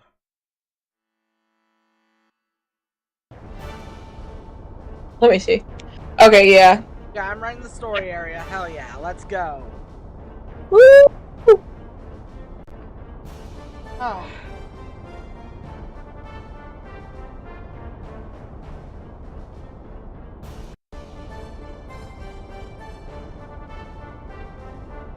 Also, I'm just gonna... This is completely off topic, but please, like, send your rain over to us, please. Please, like, holy shit, I'm so tired of it raining, y'all. Yeah, like, you're tired. You guys, apparently, like, I have a friend who, she loves summer, and she, like, is, like, really, you know, she enjoys the summer, and she said, it's just too much for me. It's been over 105 every single day for the last month. Yeah, it's 106 right now over here in Texas. Jesus. Well, it's like 70s here today and tomorrow. It's supposed to be like 75 tomorrow and rainy, but who knows if it's gonna rain.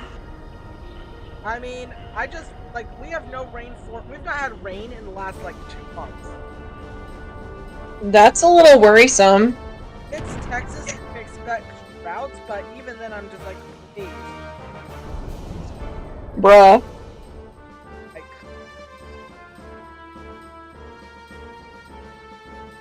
I just need a little bit of rain so that I don't die of insanity.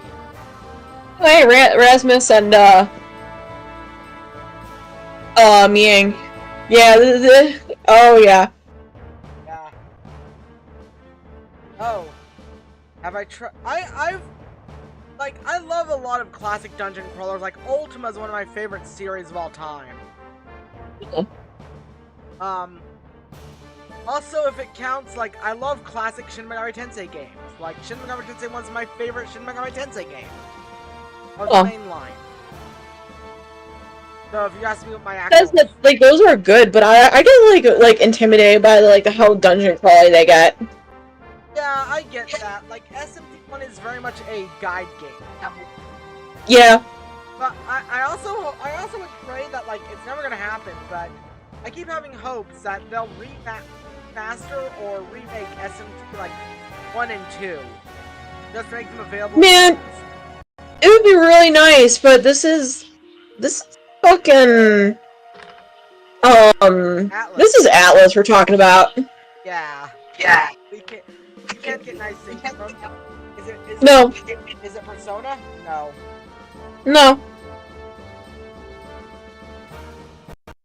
And this guy just gives me, that commander from Attack on Titan vibes. Like, Oh, him. yeah. Dash and all that. Yeah. Uh-oh. And this guy, Ramses, just gives me Char vibe. Oh yeah, Rasmus, he is very interesting later on. That guy, Every character is very interesting. Why does this guy have a cross on his face? What the fuck? I forgot about this guy. I forgot, like, okay, I Bro. know that, like, designs get weird, but, like, goddamn. Yeah, the designs get a little interesting later on. There's one character whose design I fucking love, and you won't see him for a little bit, but there is one you will see and you'll be like, oh yeah, it makes sense why Trash Queen would like that character. The government has weather control. Okay, Ozzy, I know we're not going into insane government conspiracies right now. Like, I love them, but my god. They have the weather machine. Yeah, they have the weather machine. Florida and Texas are 2 states that rebelled against the Biden administration, and we're having a record heat wave and droughts. I'm gonna let you cook, but I'm not sure I should acknowledge it here. Like, go ahead. Let's not go get political 5 seconds later. Yeah, like, I'll let you cook like a homeless Texas man right now, but... Jesus Christ. Shit. Welcome back to a great React stream, where if I don't say something awful, am I really streaming? If you're not spouting conspiracy theories, are you actually playing the game? Yeah.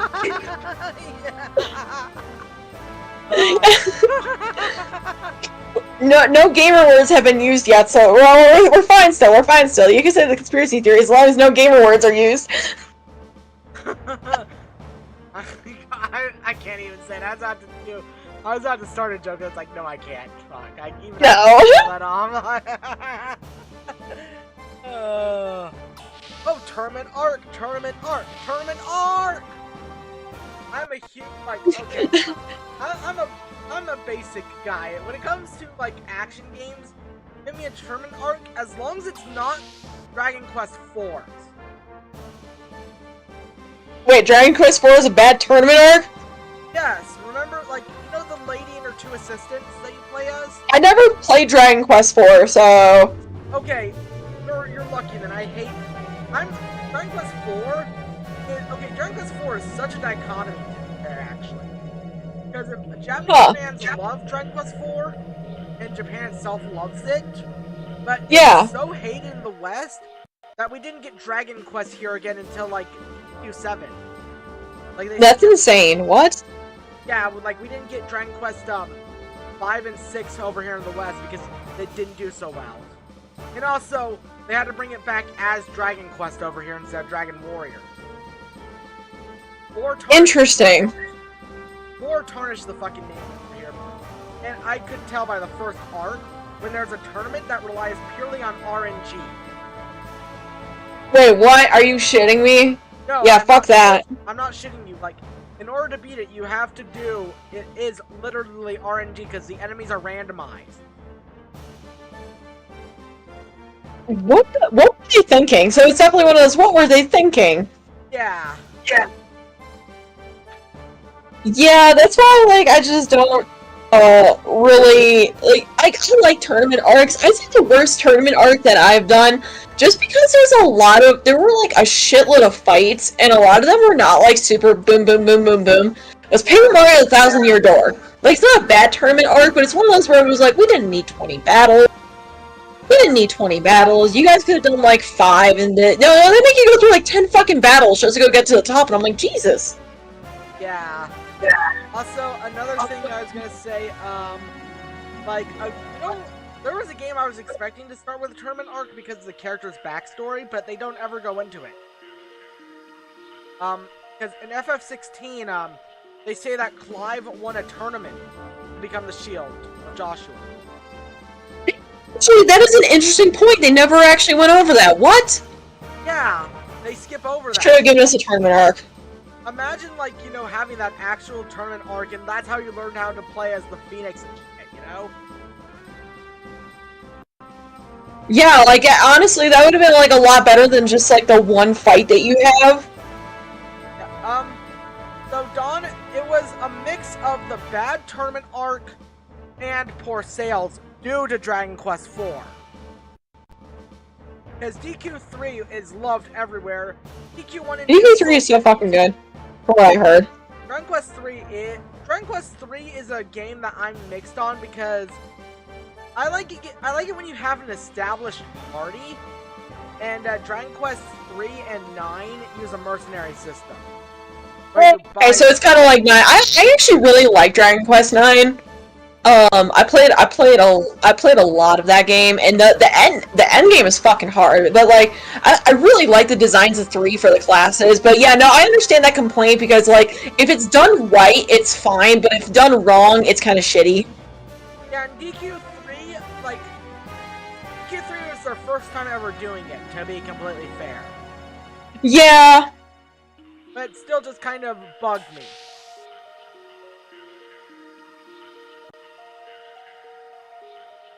But yeah, yeah, like you're saying I forgot that this game like literally just throws you into like a whole bunch of cutscenes with Rasmus and Miang and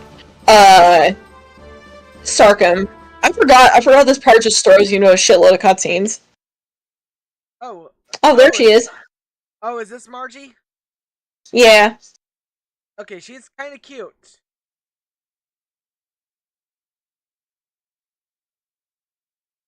Like cake. Oh my god.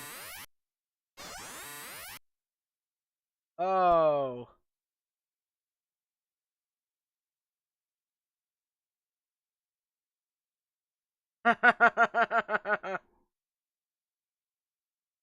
Okay, she's already kind of snappy. I like that. Oh, she's great.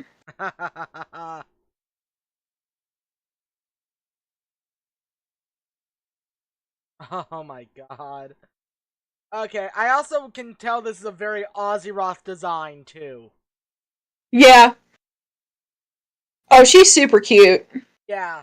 Like, this is... I can see why you like her so much already, Oz. Like, yeah. I've always been very partial to Faye and Ellie myself, but I also really like Satan as a character, and there's another one later on you get. I really like him. Yeah. As a character, but like, I'm kind of a little basic bitch with who's your favorite in this? I'm like Faye and Ellie easily. I mean, when you already have a good enough character in the main character, that's not a bad thing at all. Yeah, and there's a lot that goes on with him. Yeah. Like, the thing is, like, oh, it's the generic answer to say your favorite character is the main character. No, if the main character is just that good, it's like how my favorite character in Tales of Berseria is Velvet. Yeah. But she's a really good fucking character. She, is like... Like, she's already strong enough. Exactly. And it's like, my favorite Kiseki character is easily Estelle, and it's like, oh yeah, you're gonna go choose, like, the main girl. I'm like, cause she's the fucking best! Yeah, like... I've seen the dialogue from Estelle. Like, I've not played the game, but I've seen enough dialogue from her that I'm like, hell yeah.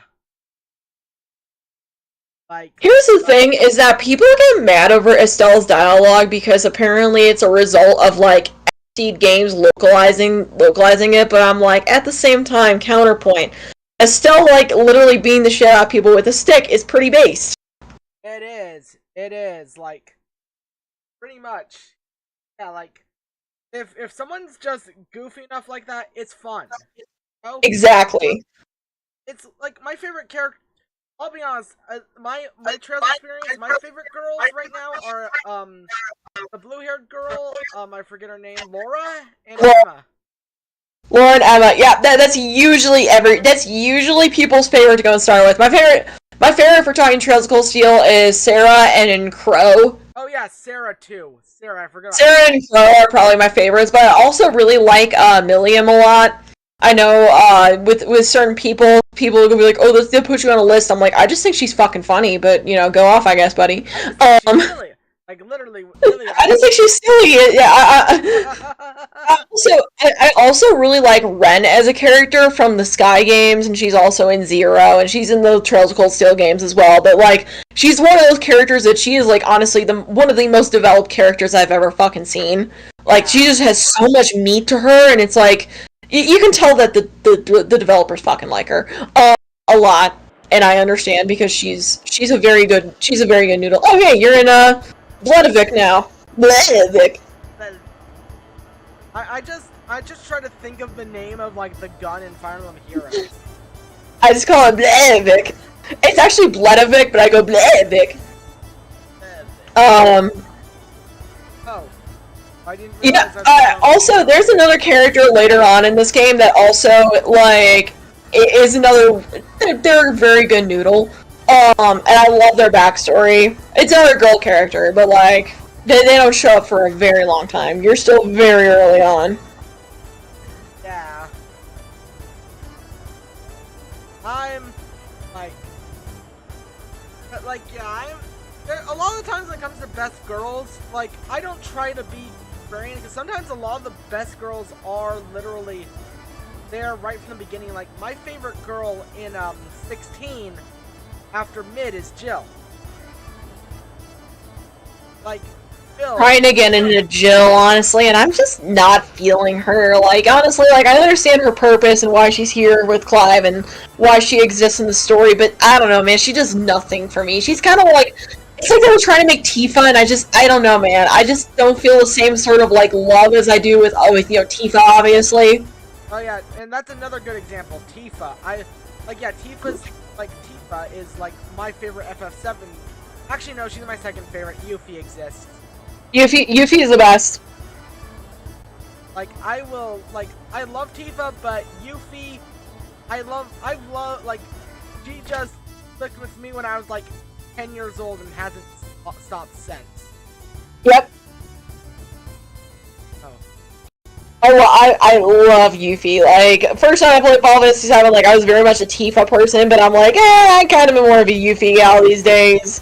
I'll be honest, my favorite girls most of the time are the ones with the high energy, like Riku, Yuffie, Min. I love Riku.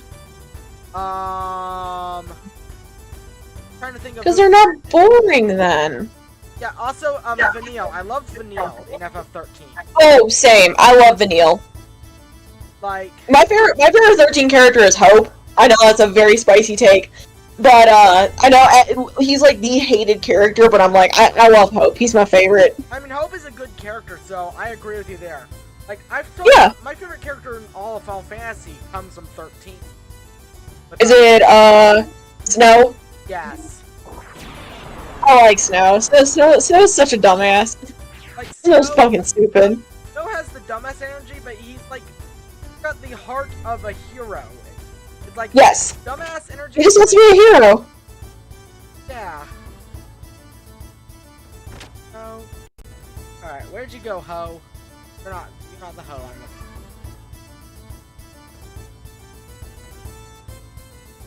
the... Alright, but...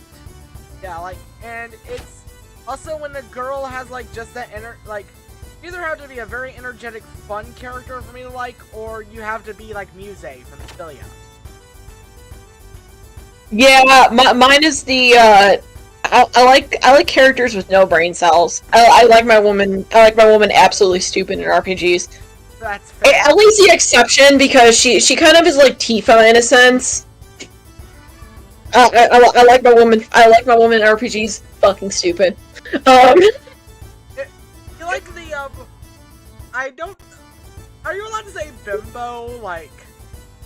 And here's what's so funny is that I'm very particular on like that. Not even bimbo, more of like a high energy, a little dumb, almost bimbo-esque, but not really.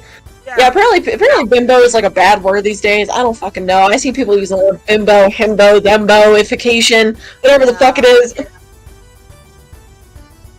But I like them kind of dumb. But I don't like them like Fubuki from Rain Code. I don't like them. Okay, you cannot count to 4. Yeah. Like I watch your Rain Code streams because I'm not getting the like. I'll be like I like I played some Danganronpa back in the day, but like as much as I liked Danganronpa, Rain Code just wasn't high on my high on my priority. Yes, Dawn, Which I like is the fair. Daisy airheaded cutie. That's my type of girl. They either have to, they have to have good energy and be like cute, like again mid. Yeah. Like I don't like Fubuki, but I like Shinigami a lot, and Shinigami's a fucking asshole. Yeah. I also like the type that are they're just mean. I also like girls that are just kind of mean, but I don't like those types of people IRL. I mean, I like them when they're a little mean. I like it when they're mean, but in a, like, I don't know how to describe it, likable way, where it's like, oh, you're not just being a cunt, you're just... Yes. You're just kind of, straightforward and shut down. Yeah. You're just a little straightforward. Yeah, and and I like that too, you know? Yeah. I also like, no, I also have exceptions to that, where I like the racist cat girl from Fire Emblem. Yeah. I mean, racist cat girls face. Who's your favorite character from Fire Emblem Path of Radiance? The racist cat girl. Honestly, like, as much as I like, Titania, oh no, yeah, that's her name, right? Redhead bitch? Titania, yes. Yeah. Titania, as much as I like her as, like, kind of sort of like mommy material, I don't know, I still think that the racist cat girl and Soren are my favorite. Okay, I just like the racist characters in that game. The racist, that's what Kelly does, the racist characters, that's like, oh, they're racist, but they actually learn, too. Or they're just entertaining, like Left. Or they have, like, trauma and that's why they're racist, like Soren. Yeah, like you have racist who, or you have, I almost said, I meant Soren, but I just said racist. Yeah, racist, it's Soren, the same name, it's the same name, right? Oh my, racist, I mean racist. Oh god. That's just like the mommy me for a second, it's like, mommy? Sorry, mommy? Racist, sorry. Oh. But yeah, I love Tellius does its like racist characters well because it's not like not like how a modern game would do racism. Like, I'm trying not to go, like, full, like, gamer boomer for a second, but nowadays, nowadays, the subtlety is fucking gone. For real, though. Yeah, for real, like, I was trying to play the new Wolfenstein game with Twin Sisters a few years back. My god, was that stupid. I haven't played that. But, like, yeah, and the thing is that a lot of times, like, the plots are kind of, like, repeated, like, I'm sorry, that was a Rise's problem, is that, like, here's the thing, Telltale games have already done the racist plot, and, like, I know Symphonia's mid, but Symphonia did it better than Arise. Yeah. Like, Symphonia had the slavery with the filthy designs, but... Yeah. God. Like, I really need to, play the older Tales of Games. It's been too long. I need to play Abyss. I've been, like, kind of thinking about Abyss for a little while. I remember when you were doing that stream with that one friend that never showed up again. Oh yeah, no, she moved to, like, fucking Kansas or some shit. Oh. Yeah, I don't know what the hell she's been up to. She moved to Kansas, and I don't think she's coming back to Colorado, so I understand. I get it.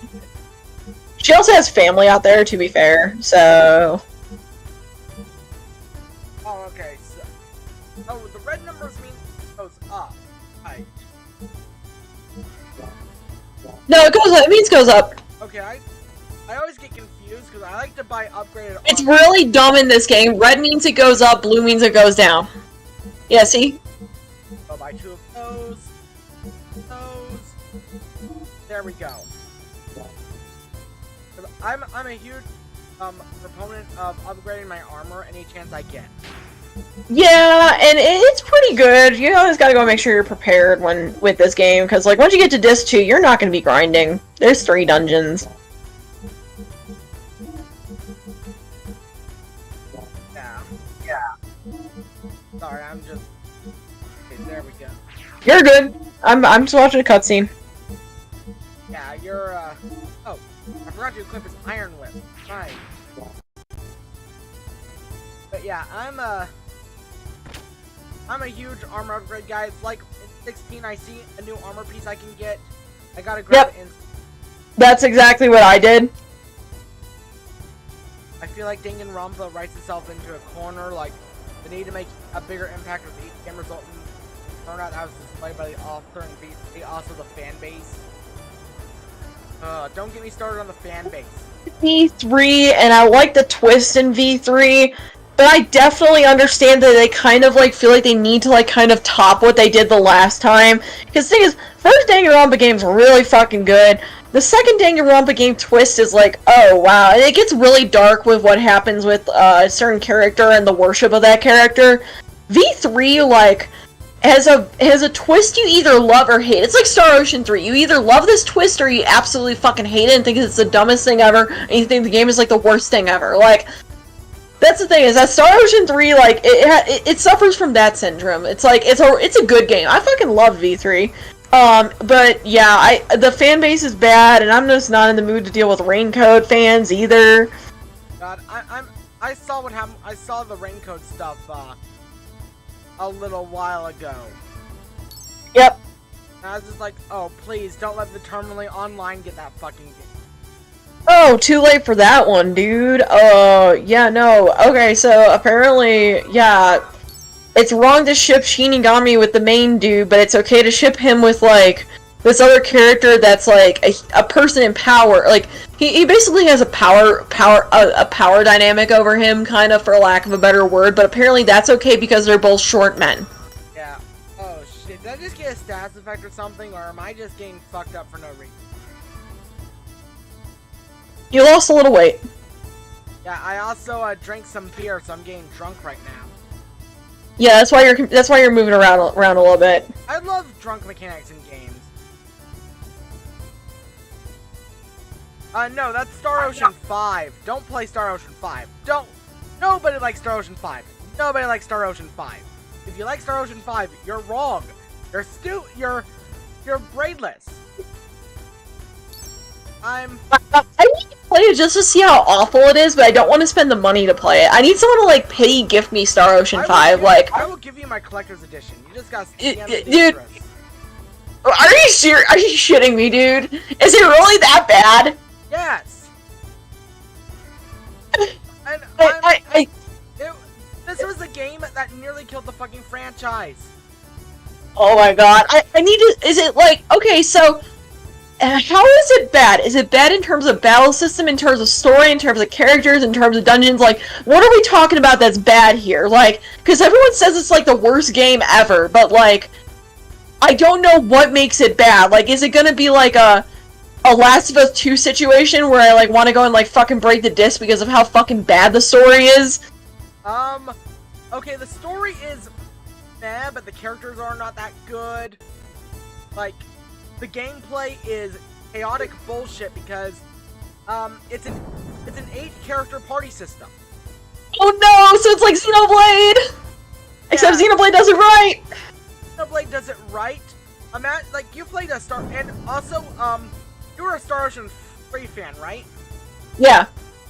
Basically, imagine Star Ocean 3, but like, missing the entire point of what makes Star Ocean 3 good. So... Pretty much, yeah. They tried to make it for people that love Star Ocean 3 and hated 4, but missed everything that made 3 good. Oh no. Yes. Okay, I need to see how bad this game is. Like, I can deal with bad RPGs as long as, like, you know, as long as it's like I can get through it. It's not like bullshitty unfair. But like 8 party members, oh god, that's gonna be hell. Actually, it does get bullshitty unfair too at one point. Fuck. Okay, so one of your characters is a hacker girl. Like, and one of the missions is she's hacking a computer. And you have to prevent enemies from, going to attack her. Yeah, so like the Futaba hacking missions in Persona 5 Strikers. Yeah, but only you're supposed to be able to draw aggro to them to have them focus on you instead. But guess what? The aggro system doesn't fucking work. Oh no. And, bruh. And during that whole entire thing, she takes, like, defend and PTSD. We don't defend and thing. Oh my god. Like, the whole... Alright, this already sounds fucking awful. Have you played 6? Star Ocean 6 is really good. Huh. Everyone talked about it and then it just dipped. That's one that I want to go and get. Star Ocean 6, like, is interesting because it's like, it tries its own thing for once, again, and it works. Like, it's also got, you know how Star Ocean 2 has you, either play as, I forget the blonde dude's name. The blonde Claude? dude, in Star Ocean 2. Claude Kenny? Yeah, Claude C. Kenny. Yeah, Claude or Reyna. Yeah. Star Ocean 6 has that. Like, Star Ocean 6 is like another Star Ocean 2. Huh. Which... I want to get it, but like, holy shit, like, it's like fucking $60 on Steam, god damn. Star Ocean 6 won't revive the franchise, unfortunately, as much as I'd love it. It also came out right around, like, Star Ocean 6's release window was so fucking weird. It came out at a very bad time. Yeah, and Square Enix did no marketing for it. No marketing. They were marketing Valkyrie Elysium, barely. Was that game any good? I have not played it, but I got it for, like, free. Huh. Yeah, and then you've got, and, then on Atlas's end, you have, Soul Hackers 2. Soul Hackers 2. Yeah, like, Soul Hackers 2 is, that game, God, you know,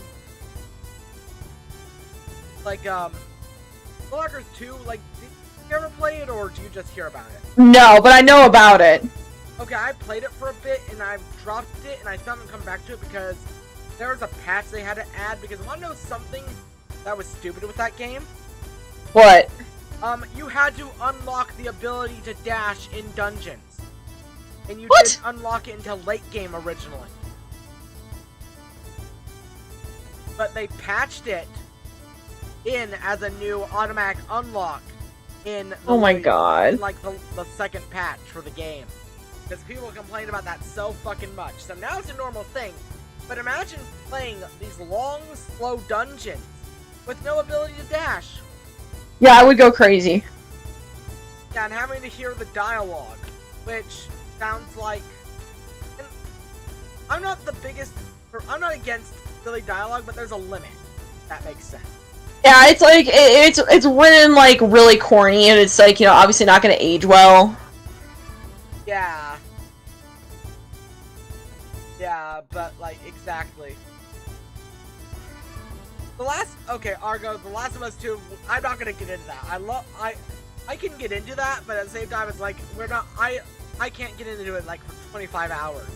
This stream would have to be 25 fucking hours for me to get into ripping every single bit of that game up, and also Dude, the entire game is like a walking abortion, like, holy shit. And they're actually talking about possibly, like, revealing plans for Last of Us 3 this year. We don't need it. We really don't. We really don't. I'm not buying, like, here's the thing is that, like, Fallout 16 is an exception to buying PS5, like, first-party titles and whatnot. Well, it's not even a first-party title, it's technically, like, Square Enix as the third-party, but, like, you know, AAA titles, honestly, after God of War Ragnarok, I'm avoiding those, and I'm not gonna fucking buy them anymore, because I have been done so dirty between The Last of Us 2 and God of War Ragnarok, which honestly just was not very good, and everyone kind of, like, dick rides it really badly, and I'm like, it's not that great. I hated it.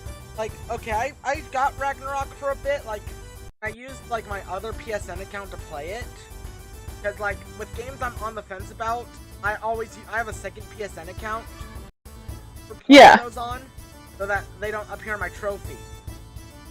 Huh. It's just a weird thing for me. It's like, okay. Interesting. I don't want this game associated with my fucking account. Fuck you. Yeah. And God of War Ragnarok is a game that people are like, oh, it's not that bad. All I need is for the talking head to get crushed and shut the fuck up. Dude, my friend I actually have a friend who cosplayed Kratos from God of War Ragnarok, and she had, like, the Mimir on her side, and that game was so annoying. Even, like, as her, like, cosplay, I'm like, that's really cool looking, but also, I'm holding back the urge to, like, fucking punt that thing, because Mimir fucking sucks. Also, Ozyroth brought up a good point. I feel so bad for The World Ends With You Neo. Or Neo World Ends With You. I have that game, I haven't even opened it up yet. Yeah, I have the game too, and I haven't opened it up either, and that's a terrible mistake on my part, because I love the original World Ends With You. I tried to get into the Switch version, I just wasn't really feeling it. The Switch version's a,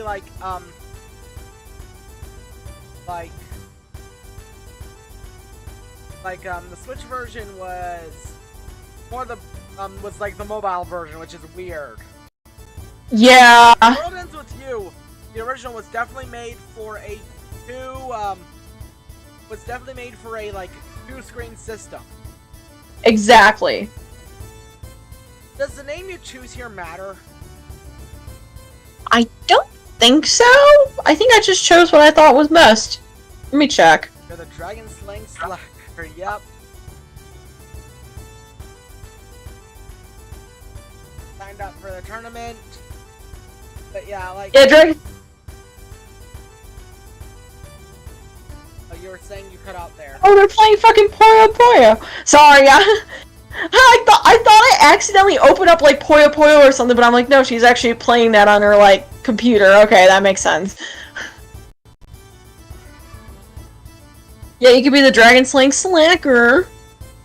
Yeah, but yeah, I need to play Neo 2, because like I've heard good things about it, but Square barely advertised it, and I keep getting it. It also doesn't help that all the advertising I got for it was from, like, weird people online who think that apparently it was, like, censored and localized or some shit. Yeah, exactly. And it's like, I agree, you know, like, okay, there is bad localization, for sure.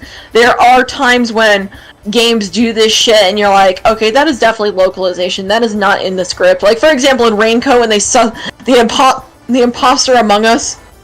Yes, I remember that, and you guys just losing... Like, that was definitely localization, but, like, you know, there's certain stuff as well that, like, certain companies will go put in, and it's definitely like, no, that's not fucking localization, you weirdos. Like, okay. And also, like... Huh?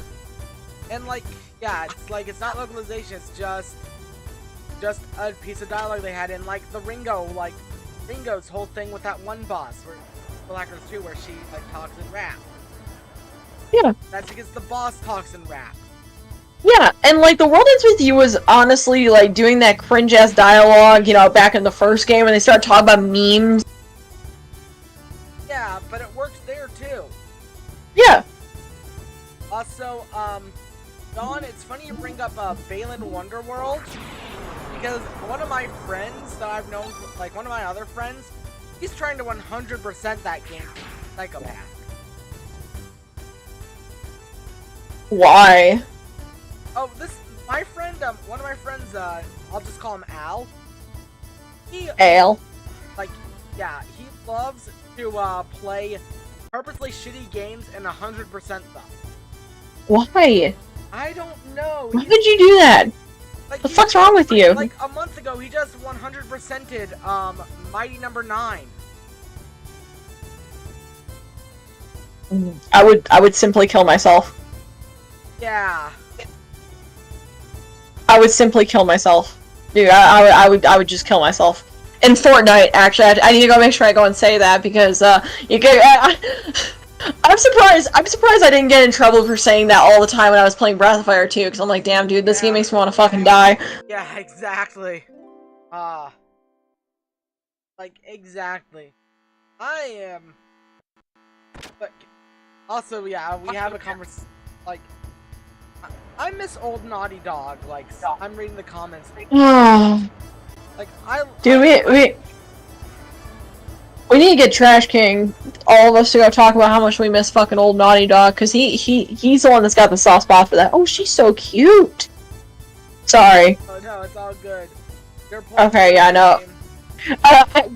There's a girl that you get, and she is, like, mad cute, and she has casual wear on. I'm like, oh, she's so cute. I'll be honest, the NPC, the Tales of series I've seen are cute. Oh, yeah, the Kiseki NPCs are so fucking good. Well, she's not technically an NPC. She's actually a guest party member at one point. But she's so fucking cute. But still, the designs are pretty good.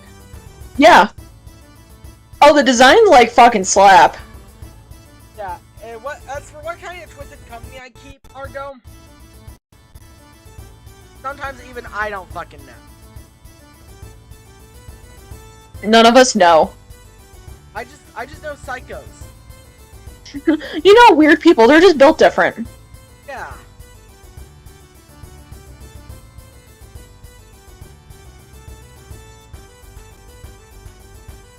Oh. So... Where do I go now after I've just registered for the tournament? Where you need to go at that point? Once your signature's in the books, return to Bloodovik and talk with a nun again. Save, and then rest at Sitin's request. Okay, so we gotta find a nun. Oh wait, the nun... Yeah, the nun's at the hotel. Right. Yeah, go back to the hotel and see the nun, and then you can go to bed. Yeah. Sorry, I got caught up in our insane conversation. No, you're fine. I was like, I was kind of honestly like looking at my game first, and I was like, oh shit, you're trying to figure out where to go. Whoops. No worries. I'm also it's like you something like 10 seconds ago. I'll be like, I forgot it already. Whoops. Goldfish memory. Woo!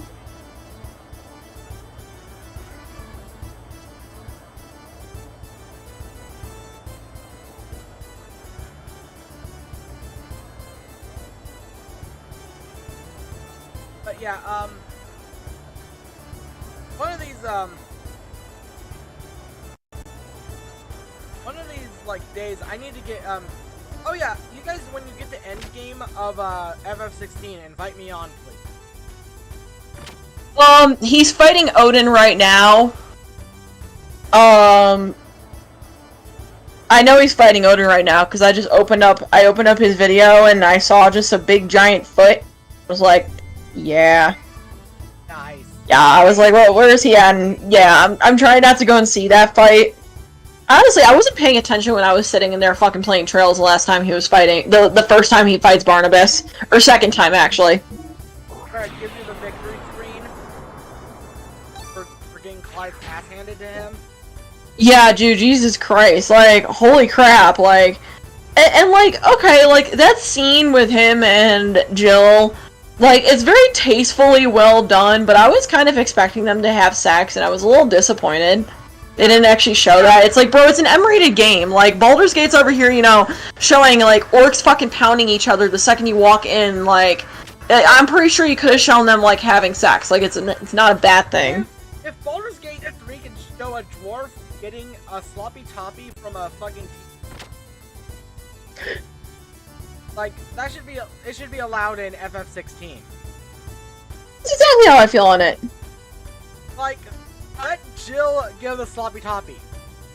I don't understand why in the world, like, they didn't show anything. Like, the most we get is, oh, we see a little bit of Clive and Jill's asses. Like, okay, cool. Like, okay, and honestly, the standard for nudity in M-rated games has kind of been raised ever since Metro, if you remember those games. I do not remember those. Okay, Metro's a, like, post-apocalyptic, like, Russian shooter, where you live in, like, a Chernobyl-type deal. Where everyone has to wear gas masks to go outside, but, like, in the strip clubs in that game, you see full-on tits and pussy. You get full-on sex in that game. So weird. And those games That's came out so weird. a decade ago.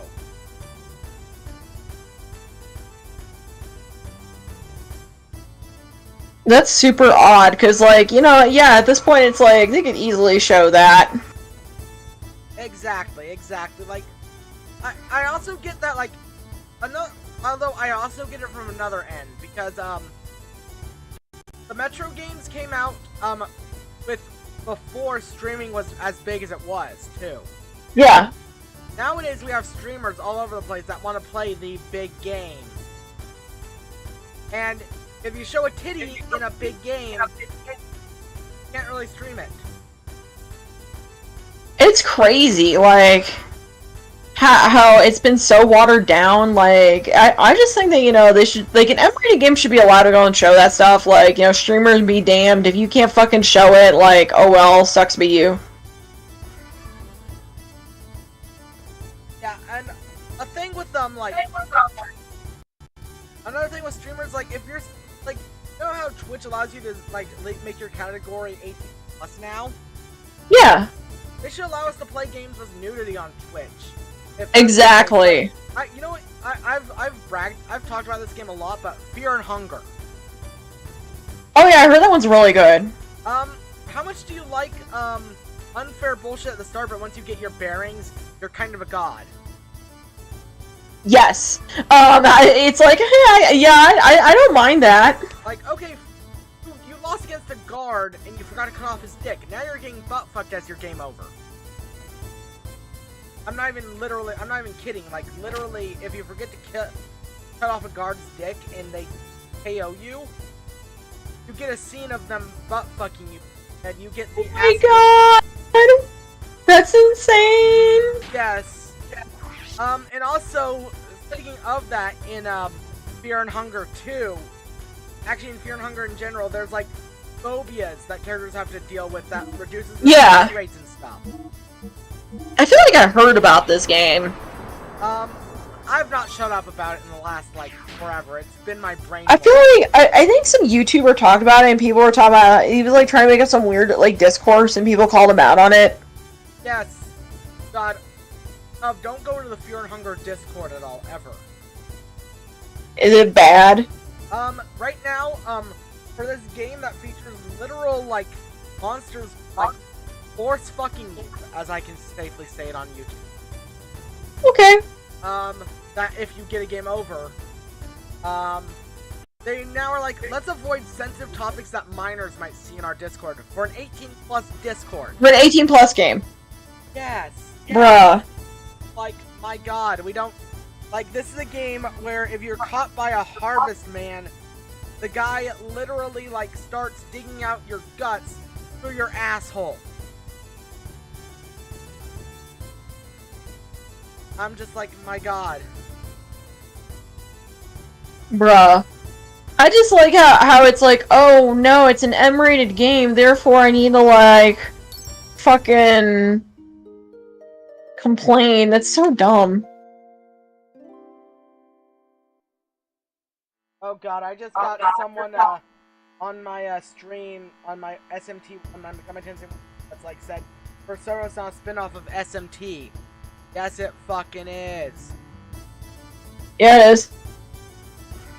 It literally started as a Megaten spin-off. Bruh. Clearly these people have not played Persona 1 and don't realize this yet. Like, holy shit. That's pain. Yeah. Yeah. Oh, okay. I have to, like, hit the streets first. But yeah, like... I'll be honest, like, Fear and Hunger's a game that I think you could play on, like, those streams. Like, your ePlay stream.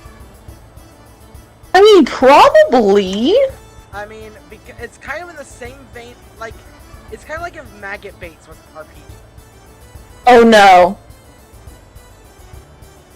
Yeah, that kind of deal. Like, not to the same over-sexualized extent, but still.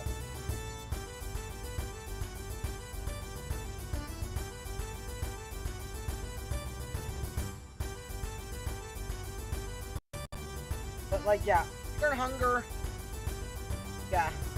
Just as long as people aren't showing just hub or just orgies, nudies should be allowed on 18+ Twitch. Yeah, girls with pasties are already allowed on Twitch. You're right about that, Argo. That is true. Yeah.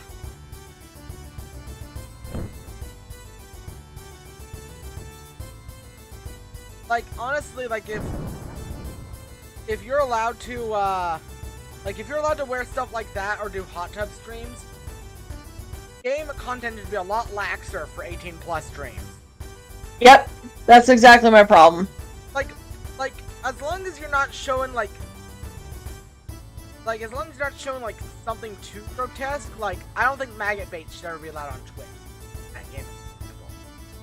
Yeah. But as long as you're not being, like, oh, but, like, say, for example, uncensored Hoonie Pop.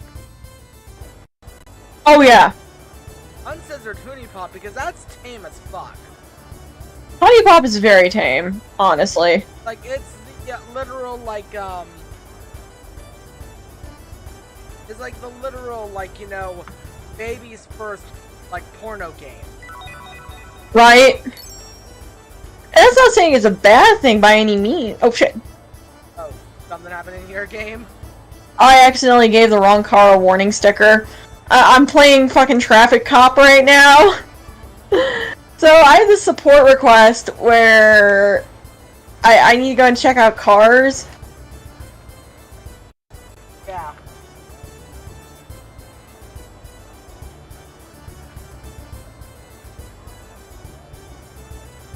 But, yeah, also, Ozzy you bring up a good point. Like, you bring up a good point. Japan is much more tasteful about how they do nudity and stuff, whereas the West likes to do shock value. Where it's why the fucking Last of Us 2 was, you know, fucking... That sex scene was, like, so much, like, more gross than, like, you know... It was so much, honestly, worse than fucking than... Like, The Last of Us 2 was just very, very, very blatant and all that, and they somehow got away with it. Meanwhile, the Final Fantasy 16 one was like, you know, it was clear those two had sex, like, clearly. yeah, it's all about like, and Baldur's Gate 3 as well. Like, Baldur's Gate 3. You've seen all the advertisements for Baldur's Gate 3, but it's like you can fuck a bear, you can fuck a mind flayer. Yeah. Like, okay, that's all cool, but it shows kind of a double standard. If that. Exactly. Like, it's ridiculous.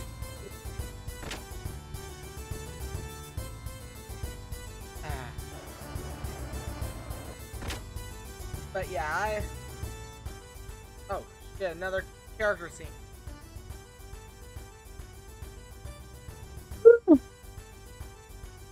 Yeah, you get a lot of those, but like, yeah, it's just, I think it's a little bit of a weird double standard that it's like, okay, alright, Japan, like, they're not allowed to show, like, anime girls, but it's okay with Baldur's Gate 3.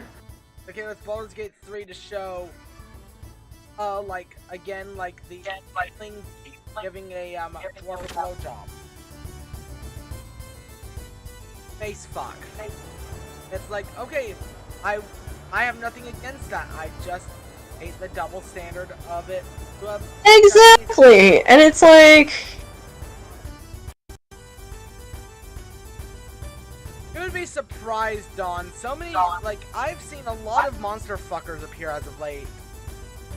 Like... That's pretty normal. It is! But, like, yeah, so it's like, it's nothing out there nowadays.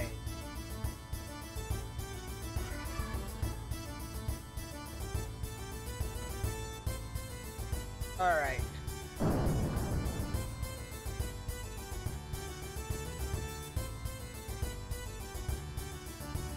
And also, I'll be It's just super dumb. All good.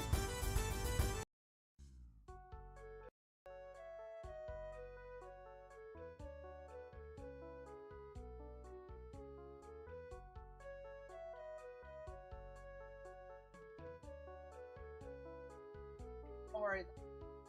I'm gonna go get some water and head to the bathroom, so I'll be back.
Alright, I'm back.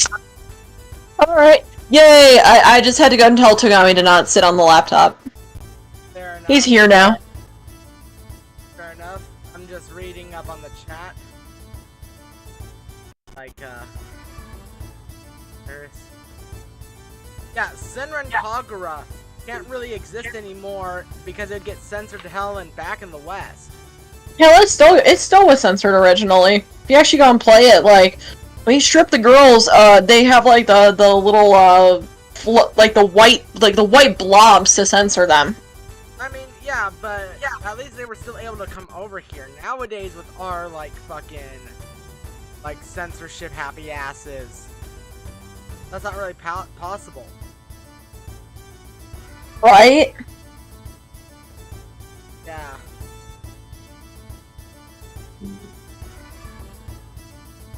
Alright. Are you gonna fight? Have you seen the nun yet? I saw the nun, and then, they asked me to gather information around town. Again.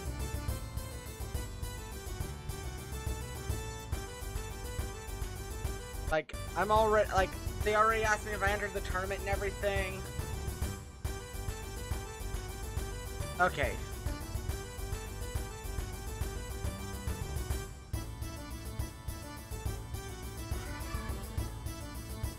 But yeah. Yeah, you have to go to the water pump. Pretty much in Blevek, which is kind of on the, like... It's kind of sort of near the armor and weapon shop. Okay, It's like on the same street as a weapon shop. Okay, so water pump is what I'm looking for. Okay. Yeah, you want to go to the water pump. Cool, so you go to the water pump, And... inspect the sewer grate there, and talk with the nun again. Alright, I'll do that after this guy's done talking, because you can't really do actions while people are talking.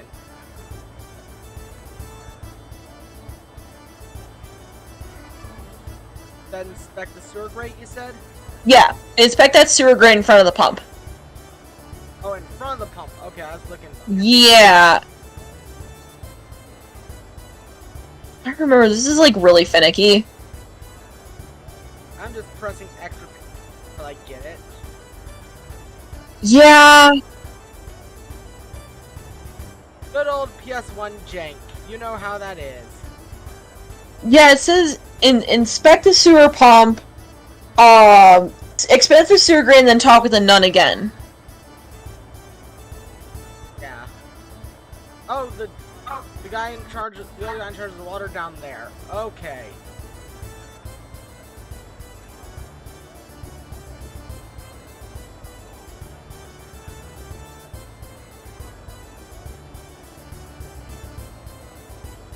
I forgot how awkward the camera angle is here. Yeah, I guess The camera angles are really bad in this town, to be fair. like this is one of the like worst camera angles I've seen right now, but hey, Hey, Fatty. at least it's not a like, or is it this one right here? That one. It actually might be that one.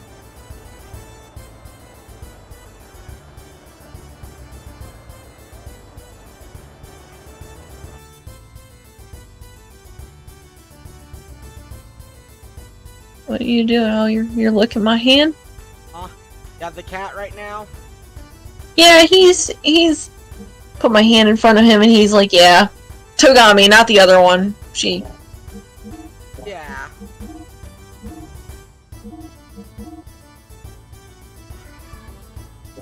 Wow.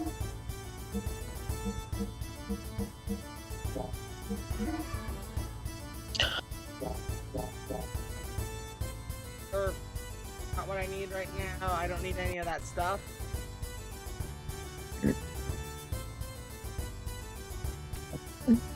Oh, that's a nice little camera angle right there. Oh, that's pretty cool. Yeah. But yeah, like, I forgot what I was gonna say about, like, culture stuff for a second. But yeah, it's just a weird double standard, specifically with Japanese culture. It is very weird. So yeah, there's an old guy next to the sewer entrance. Talk with him. Talk to the people around it. And then you should be able to sign up for the tournament, go back to the hotel room, the characters will check the situation and say I must find the sewer key, and then there you go. Okay, good to know, Yeah, there should be an old guy who, next to the entrance of the sewers. Gotcha, okay.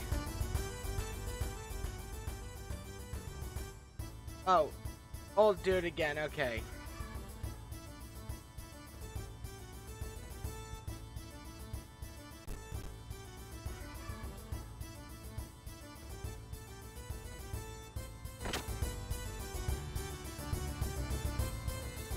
Yeah, this game is very well, like, this game is beautiful, if I'm being honest.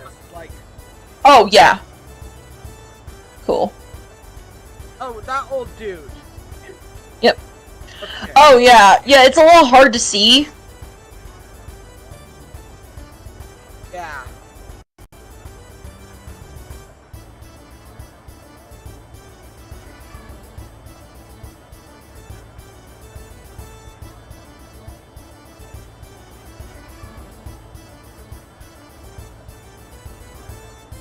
Oh, okay, yeah. Armor store kid.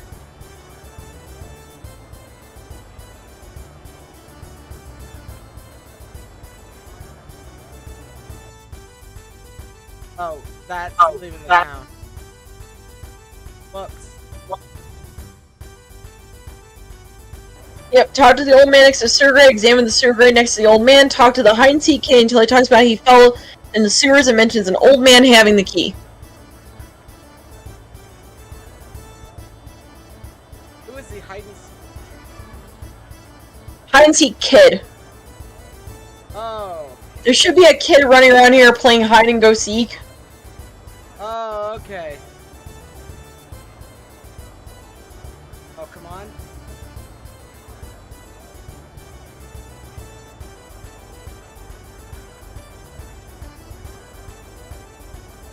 Hey, little zygote. Okay, there you go. Alright.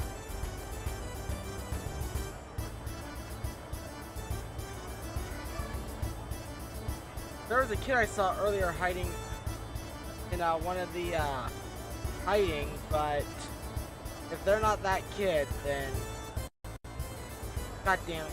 Fuck your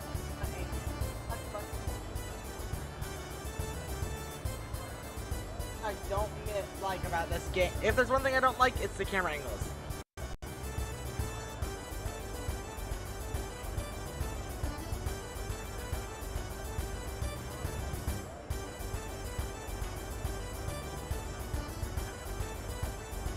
Alright, you right there.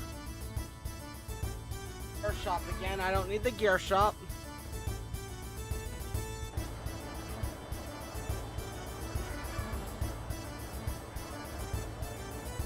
Yeah, Xenogears is not a game that I feel would need a full 3D remake. Just needs updated graphics. 2.5D. Yeah, like the best example is like the Octopath engine, without as much bloom. Like, without as much bloom. Exactly. Yeah.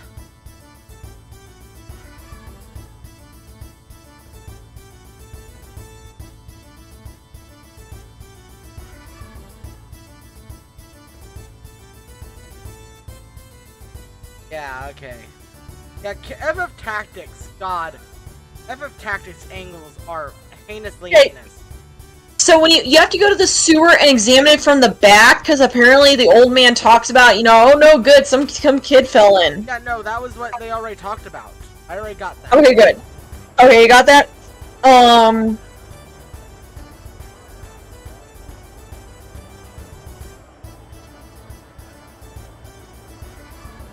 Yeah. Alright, what is this place? Oh. What are you? Oh. You're the old guy that sells shit I want. There we go. Yeah. God, Dragon Quest 3, I need... Where's that remake? God, I remember when, like, you and TK came over to Texas, ReikiCon, and we reacted to the Dragon Quest stream together. Dragon Quest 3 has been in development, has been lost for like 2 motherfucking years now. Like, holy crap. Yep. So, in order to find this kid, you need to leave the inn.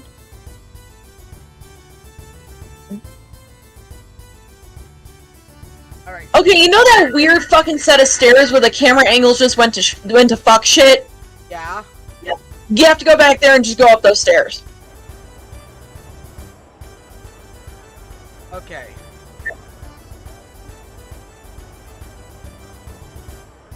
Cool, yep, go down, go left. Okay, go left. Yep, head left, keep going that way. Turn your camera around, could you? Yeah. There you go.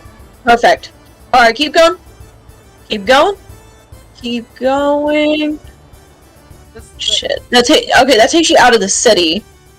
Oh, you don't want to do that. Yeah.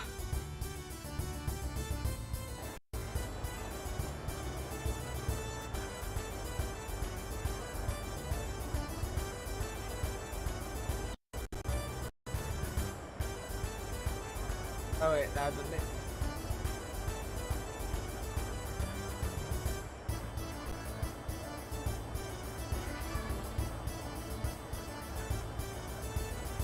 Here we got down the awning.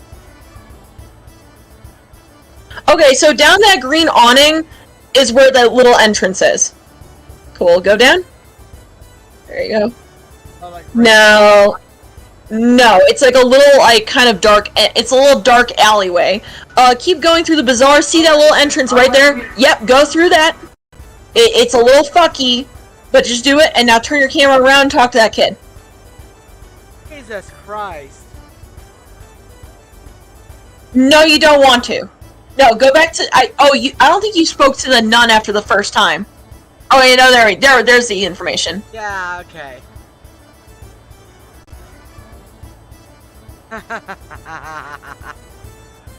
Alright.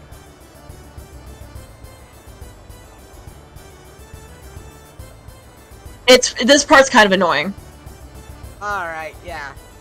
And, I might have to end the stream soon because I just realized it's almost 6 o'clock and it's my day today to go pick up family dinner, so... Okay, that's fine. But as long as I know where to go next, that's pretty good. Yeah, pretty much you want to go back to that nun and speak to her. Okay, guys, I'll go back after, the bench. Yeah, go try, actually, you know, you have to go to the old man again. Yeah, the same old It's a man. little dumb. I mean, back and forth is... I don't mind back and forth, as long as, like, you know... Yeah, I don't mind a little back and forth. Cool, and then after that you can go to the nun and you'll basically feed her all this information. Let me double check to make sure you're not gonna accidentally get yourself into like 40 minutes of cutscenes. Yeah.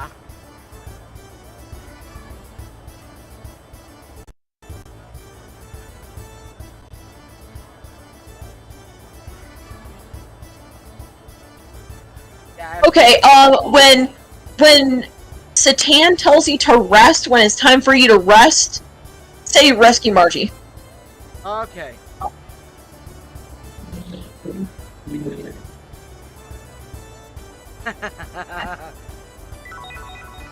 There you go. Cool. Okay. Heard the camera a bit too much, but I think now we can go to the maid and back to the hotel. Yep, you have to go back to the hotel. I think you have to talk to the nun once more. That makes sense. This is a very running back and forth area. Yeah, like, the thing is that this game is very, very, very standard kind of back and forth JRPG stuff. And the game definitely is very much like your normalized JRPG for like 50 hours and then shit happens. Yeah. Like, I mean, and I don't mind it already because it's already laying like the foundation for interesting and cool stuff to happen later on, instead of just shoving it out of nowhere last minute. Yep. Alright. But yeah, so once it's time for us to go through the tournament and stuff, I'll save right before. Yeah, because it's gonna be you're gonna be in the tournament arc while you're gonna be doing something else as well. And there's no save point in that area until you get to the boss. Okay. Just as a heads up.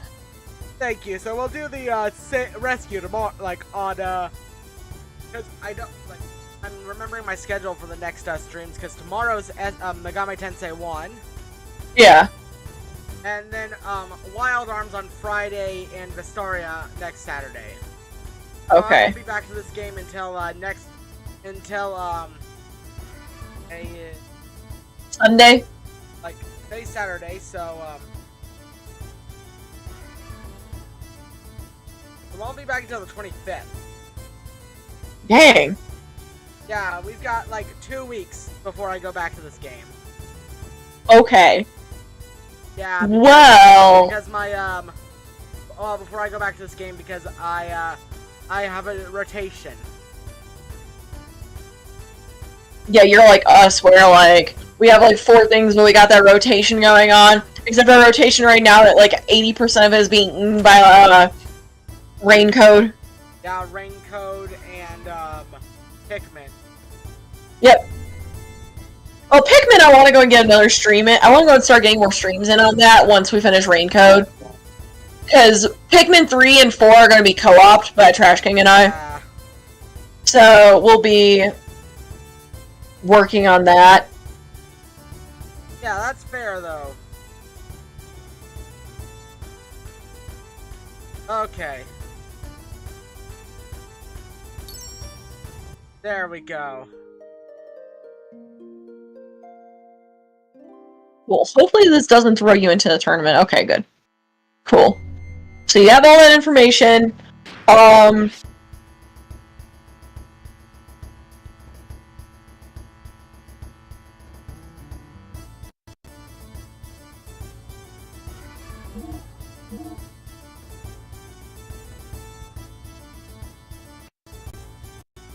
Overwrite. But yeah, and I already know what and luckily with my rotation, one of the series I'm doing is only 2 games right now. Oh, good. So after that rotation's done, I'll probably just hyper focus on the Xeno series because I do want to do another game thing, but it's like that will take forever just as well. And it's like, do I really want to add that on when I've already accidentally made my schedule too fucking hectic? Yep. It's hard, especially when you get like 4 games that you enjoy. Like, I'm trying to go and get through all those Pikmin games before we start Trash Halloween, but I highly doubt it at this point. Okay. So I have about a month before we start that. Okay, so I saved right here, and I think that's where I'm gonna end it.